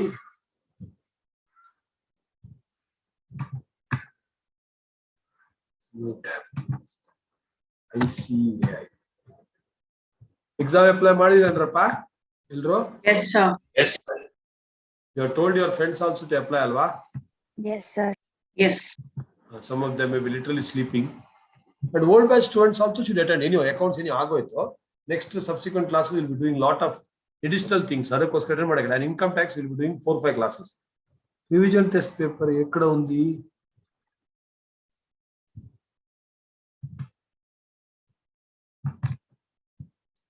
Intermediate course. Revision test paper. Revision test paper ಬಂದಿದೆ ನಿಮಗೆ? Is it come? Yes, sir. Yes, sir. ಇಲ್ಲ upload ಆಗಿಲ್ಲ. Yes, sir. ಬಂದಿದೆ. ಅಲ್ಲಿ ಹೆಂಗ್ ಬಂದಿದೆ ಇದು? ನಿಮಗೆ ಸಾಫ್ಟ್ ಕಾಪಿ ಬಂದಿದೆ ಅಲ್ಲ ಆನ್ಲೈನಾ? ಸಾರಿ ಆಫ್ಲೈನಾ? Website. ಸ್ಟೂಡೆಂಟ್ಸ್ ಇಲ್ಲ ಸಾಫ್ಟ್ ಕಾಪಿ ಅಂದ್ರೆ ಸಾಫ್ಟ್ ಕಾಪಿ. ಆನ್ಲೈನ್ ಅಷ್ಟೇ ಬಿಡ್ತಾರೆ sir. It's there. Soft okay board of studies. Then ಇಲ್ಲಿ ಇಂಟರ್ಮೀಡಿಯೇಟ್ ಕೋರ್ಸ್ ಒಳಗಿದೆಯಾ? Okay revision test intermediate course Account. ಅಲ್ಲೇ Account separate. Subject ಒಳಗಡೆ. Back. ಅಕೌಂಟಿಂಗ್ ಒಳಗಿದೆಯಾ? Yes, sir. ಮತ್ತೆ ಅಲ್ಲಿ ಔಟ್ಸೈಡ್ ತಿಂಗಳ ತಗೊಂಡು ಔಟ್ಸೈಡ್ ಆಕ್ಚುಲಿ ಹಾಕಿ revision test paper. Okay so announcement ಇದು ಸ್ಟಾರ್ಟಿಂಗ್ ಸ್ವಲ್ಪ ಸ್ಟೋರಿ ಇರುತ್ತೆ. ನನ್ನ ಪ್ರಕಾರ ಯು ಮೈ ಸ್ಕಿಪ್ ಇಟ್. ಯಾಕಂದ್ರೆ all this things would have been taken care. Glance ಮಾಡಿ if you want still want if you miss something. ಈಗ for example schedule 3 change ಆಗಿತ್ತು, ಅದನ್ನ ನಾನು change I taken care in the class. ನಿಮ್ಮ format ಅಲ್ಲಿ change ಮಾಡಿದ್ವಿ. ಕೇಳಿಸ್ಕೊತಾ ಇದೆಯಾ? Yes, sir.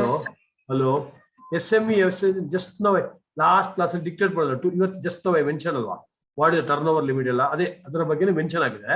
That we already taken care in the class. You can skip this. Nothing to worry. Not applicable for May 22. India's is not applicable. ಅದು ಗೊತ್ತಿರೋ ವಿಷಯನೇ. ಇದ್ರಲ್ಲಿ ಎಂತ ಇಲ್ಲ.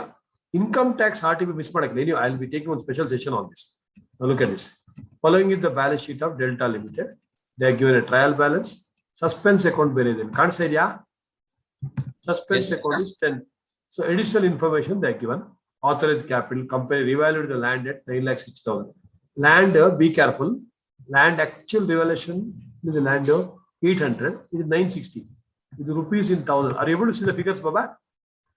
Yes, sir. sir. 800 has become 960. That means 160 should go to revaluation surplus. Hello, Beka? Revaluation reserve and no depreciation also. Luckily, it is a land. Next. Inventories are given within the trial balance. That means you should directly take it to the balance sheet. So because it's already adjusted to the purchases. Yes, sir. Yeah, fine. So these are problems class now ಮಾಡಿರಬಹುದು. You could say suspense account is about the rectification of errors. ಅದರ ಬಗ್ಗೆ. Next, current batches of long-term borrowers are disclosed separately under the head other current liabilities, sir, in the balance sheet of the company. You are required to comment in line with the Schedule 3. Current maturities of long-term borrowings, if they are current maturity, they should be shown under current liabilities only, not under that. Next, managerial remuneration ಬಗ್ಗೆ ಒಂದು question ಇದೆ. They are given you the effective capital. ಕೇಳಿಸ್ಕೊತಾ ಇದೀರಾ? Yes, sir. Yes, sir. Effective capital. Next, cash flow statement under the indirect method, where 2 columns are there. Okay, so you need to do it. Profit pride incorporation. Ditto kanji pinji questions. Accounting for bonus issue, right share, redemption. I think everything has been discussed in the class. Redemption of debentures. E question anna ಮಾಡಿ. ಯಾಕಂದ್ರೆ redemption of debentures they lift it from the what you call RTPs. Investment account, columnar investment account. You have to do the X interest, come interest. Again, this time also they ask loss of stock only. They might ask loss of stock again. Then higher purchase transaction. ಇವತ್ತು ಮಾಡಿದ್ವಿ ಏನಂದ್ರ EMI compute ಮಾಡೋದಲ್ಲ. Departmental accounts also they are given. Probably all these questions, so may go through. If you already solved a question, you can go through it once. Accounts from incomplete records, single entry system. Nodi. Ivattu madidala 25% for cash, balance on credit. Is total ditto. Idu ನಿಮ್ಮ class ಅಲ್ಲಿ ಮಾಡಿದ first question ನೆನಪಿದೆ ದೇವರು stock level was maintain 35,000 ಇತ್ತಲ್ಲಿ 25,000 ಇದೆ same question has been done almost all the questions are repetition. Financial statements into interpretation required to prepare P&L account balance sheet, not assuming going concern is important. So going concern is a fundamental accounting assumption. This question ಮಾಡ್ಕೊಳ್ಳಿ ಎಲ್ಲರೂ 15th question solve it. If there is an issue, you ask me somewhere, I can take a separate special session on that. So not assuming ಅಂದ್ರೆ going concern ಅಲ್ಲಿ all assets and liabilities are expected to be continued forever. ಇಲ್ಲಿ some of the assets wherever you have a doubt, you write off to the P&L account immediately. ಅರ್ಥ ಆಯ್ತಾ? Yeah. Next, applicability of accounting standard. ನೋಡಿಲಿ turnover of 225 crores, borrowing of 51 crores. Level 1 level 2 ಇವತ್ತಿನ class. If the turnover is ಯಾಕೆ moment it is above 250 crores. Okay. And borrowings again limit ಇದ್ದಿದ್ದು 10 crores. 50 crores. Level 1 is 50 crores. So one of this turnover is not meeting, but borrowing is meeting the criteria. Navya, that's why the level 1 enterprise. ಅರ್ಥ ಆಗ್ತಾ ಇದೆಯಾ? Yeah. So next, each standard ಇದ್ದು question inventory valuation do ನೋಡಿ units cost of inventory ಇದು ನಿಮ್ಮ costing issue of material etc. they are given that also. PPE ಬಗ್ಗೆ whether these items should be capitalized or not ಅಂತ first session ಅಲ್ಲೇ ಮಾಡಿದ್ದೆ. Import duty, insurance for shipping, cost off site preparation, administration and other general overhead should not be a part of it. Cost of management should not be a part of it. ಹೇಳಿದ್ವ class ಅಲ್ಲಿ? Yes, sir. Same question, same AS11. Okay, government grant. So if the government grant becomes refundable, last class ಅಲ್ಲಿ problem ಮಾಡಿದ್ದೆ ನಾನು last session ಅಲ್ಲಿ. Refundable, what should you do? You have to add back, okay, whatever the grant reduces from the cost of the assets. Inventory, borrowing cost. ಅಷ್ಟೇ, ಇಲ್ಲಿಂದ answer ಇಷ್ಟೇ ಕೇಳಿದವ್ರು question. ಎಲ್ಲ question glance ಮಾಡ್ತೀರಾ? ಯಾರು ನಾನು ಯಾರಿಗೂ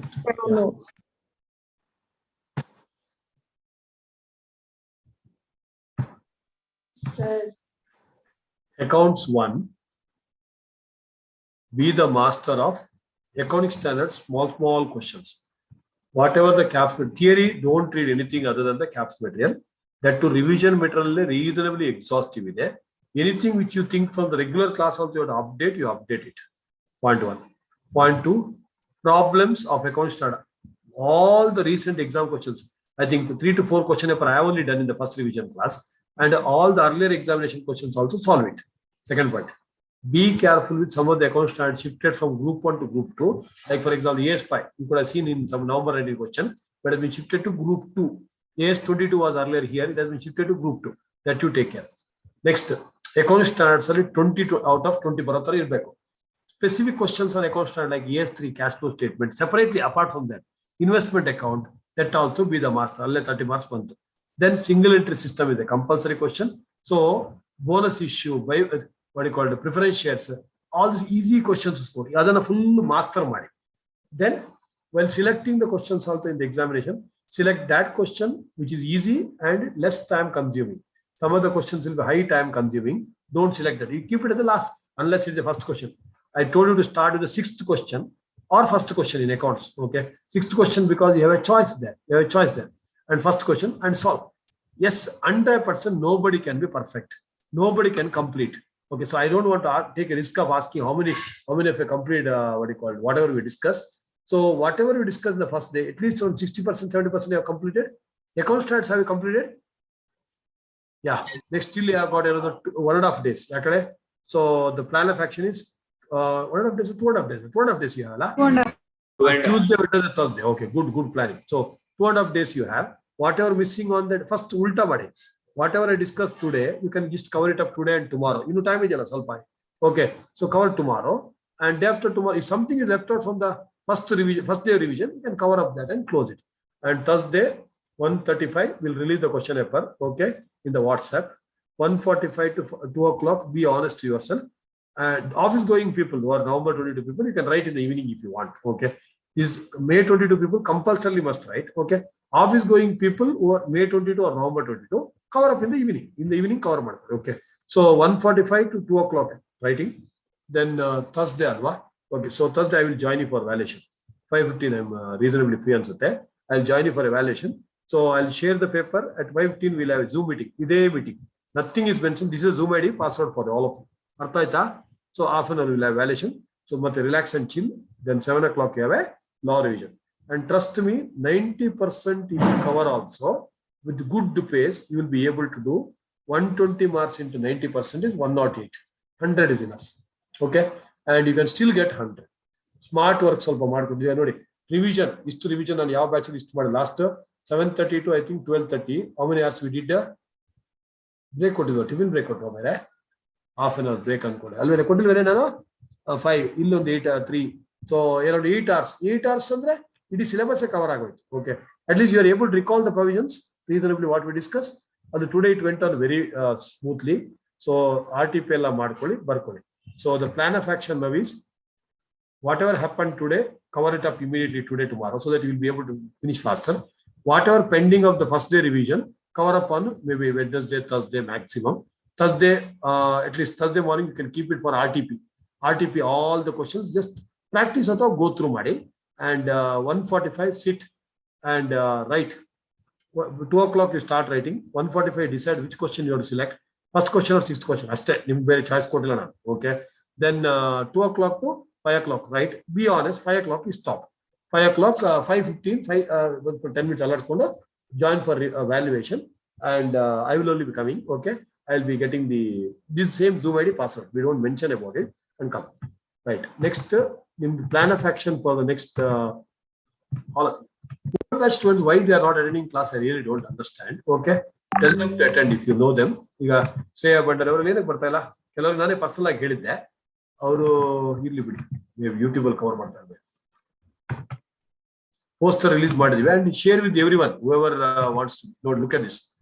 This is a beautiful time. ಇದು ಮಾಡಕ್ಕೆ ಒಂದು ನನಗೆ 1 hour ಬೇಕಾಯ್ತು. ಯಾಕಂದ್ರೆ ಅಷ್ಟು ಟೈಮಿಂಗ್ ಫ್ಯಾಕಲ್ಟಿ ಮಾತಾಡಿ 1 hour almost half day spent on this just to do this with talking to faculty. So ಸ್ವಲ್ಪ ರೆಸ್ಪೆಕ್ಟ್ ಕೊಡಿ ಅದಕ್ಕೆ. All the revision classes according to the hours given. Okay. So days given. Accounts ಗೆ ನಾನು ನಿಮಗೆ 6 ದಿನ ಕೊಟ್ಟಿದ್ದೆ.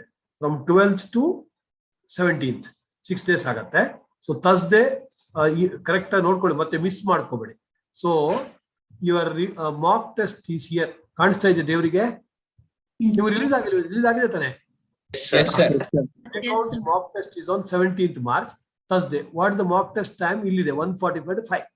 5:15 to 5:45 is the valuation through the same Zoom ID. ಇದೇ Zoom ID. ಗೊತ್ತಾಯ್ತಾ? ಸಿಯೇಶ್ವರ್. So then corporate law again. So Thursday accounts ಮುಗಿದ ಕೂಡಲೇ 5:15, 5:15, 6 o'clock to 7, relax. No bother.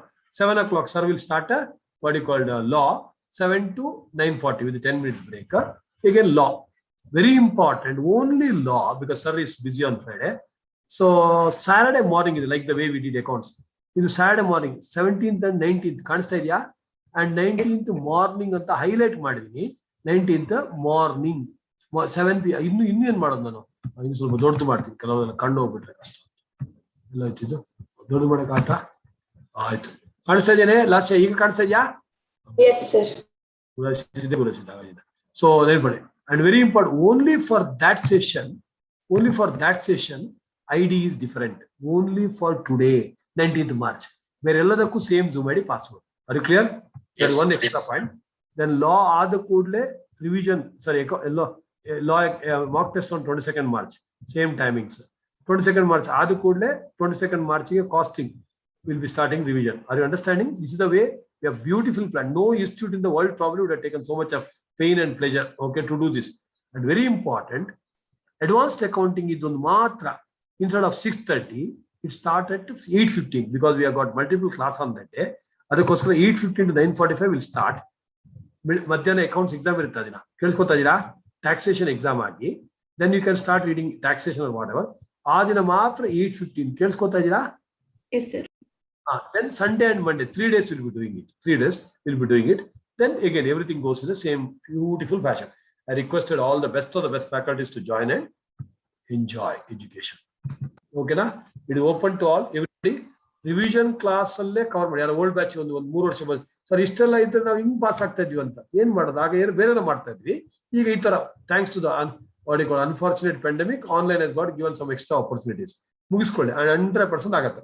And take a conscious call. So BCom ಇದ್ದು ಎಕ್ಸಾಮ್ಗೆ apply ಮಾಡಿ ನನ್ನ ಪ್ರಕಾರ. But writing R not ಮತ್ತೆ ನೋಡ್ಕೊಳ್ಳೋಣ. Okay, so assuming for some reason ಅದು ಪೋಸ್ಟ್ಪೋನ್, ಇದು CA ಎಕ್ಸಾಮ್ ಆದ್ಮೇಲೆ ಬಿಕಾಮ್ ಎಕ್ಸಾಮ್ ಆದ್ರೆ, ಸೊ ಅಪ್ಲಿಕೇಶನ್ ನಿಮಗೆ ಚಾನ್ಸ್. ನನ್ನ ಸಜೆಷನ್ ಅಪ್ಲೈ ಮಾಡಿ. But writing or not, my suggestion, if it very close to CA exam, if you are in 6th semester, you write become exam. If you are in any other semester, you can check it, you can postpone it if you are serious about CA. Whereas those who are already finished become, don't have to listen to anything what I said. Alva? Sir. Ile sir ಅಂತ ಮಾಡ್ಕೊತಾರೆ. ಸಾಂಬಾರ್ ಬೇಕಾ ನಿಮ್ಗೆ? Sambar ಬೇಕೇನೆ?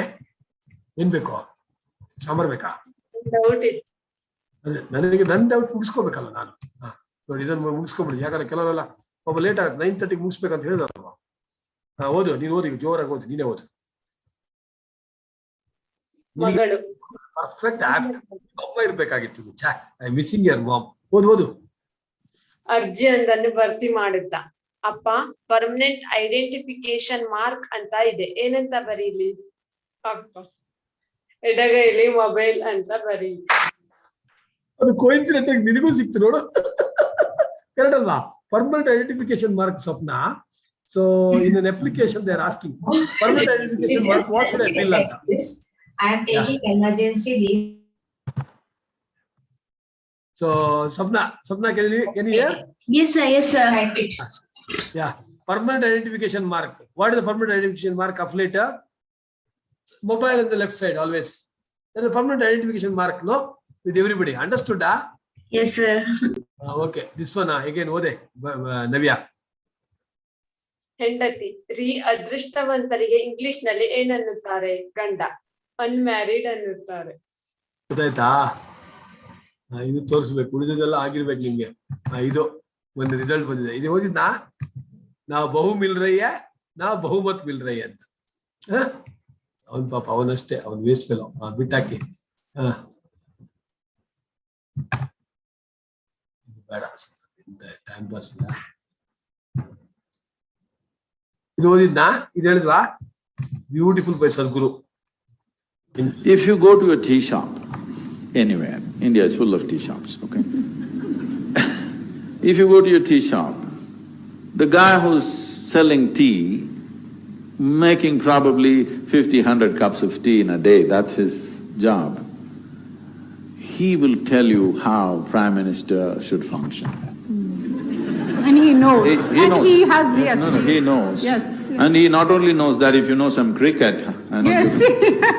he will tell how the Tendulkar, whoever, how he doesn't know the batting technique, how he should bat.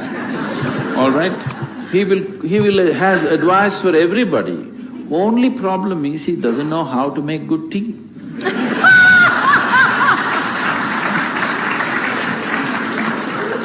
This is a serious problem. Everybody knows how somebody else should do their job, but they don't know how to do theirs. ಗೊತ್ತಾಯ್ತಲ್ವಾ? Only at CAPS we know what I should do and I know what you should do. ಗೊತ್ತಾಯ್ತಲ್ವಾ? What I should do, I have done my job, myself and SMSR accounts. Now we know what you should do. That also we have told you, now you do it. Okay? Thank you. So thanks to the YouTube viewers also. I hope you are strictly following it. I'm happy with your consistency, majority of you. Just maintain the tempo. Say you can do it. Okay? So thanks to YouTube viewers. God bless you all.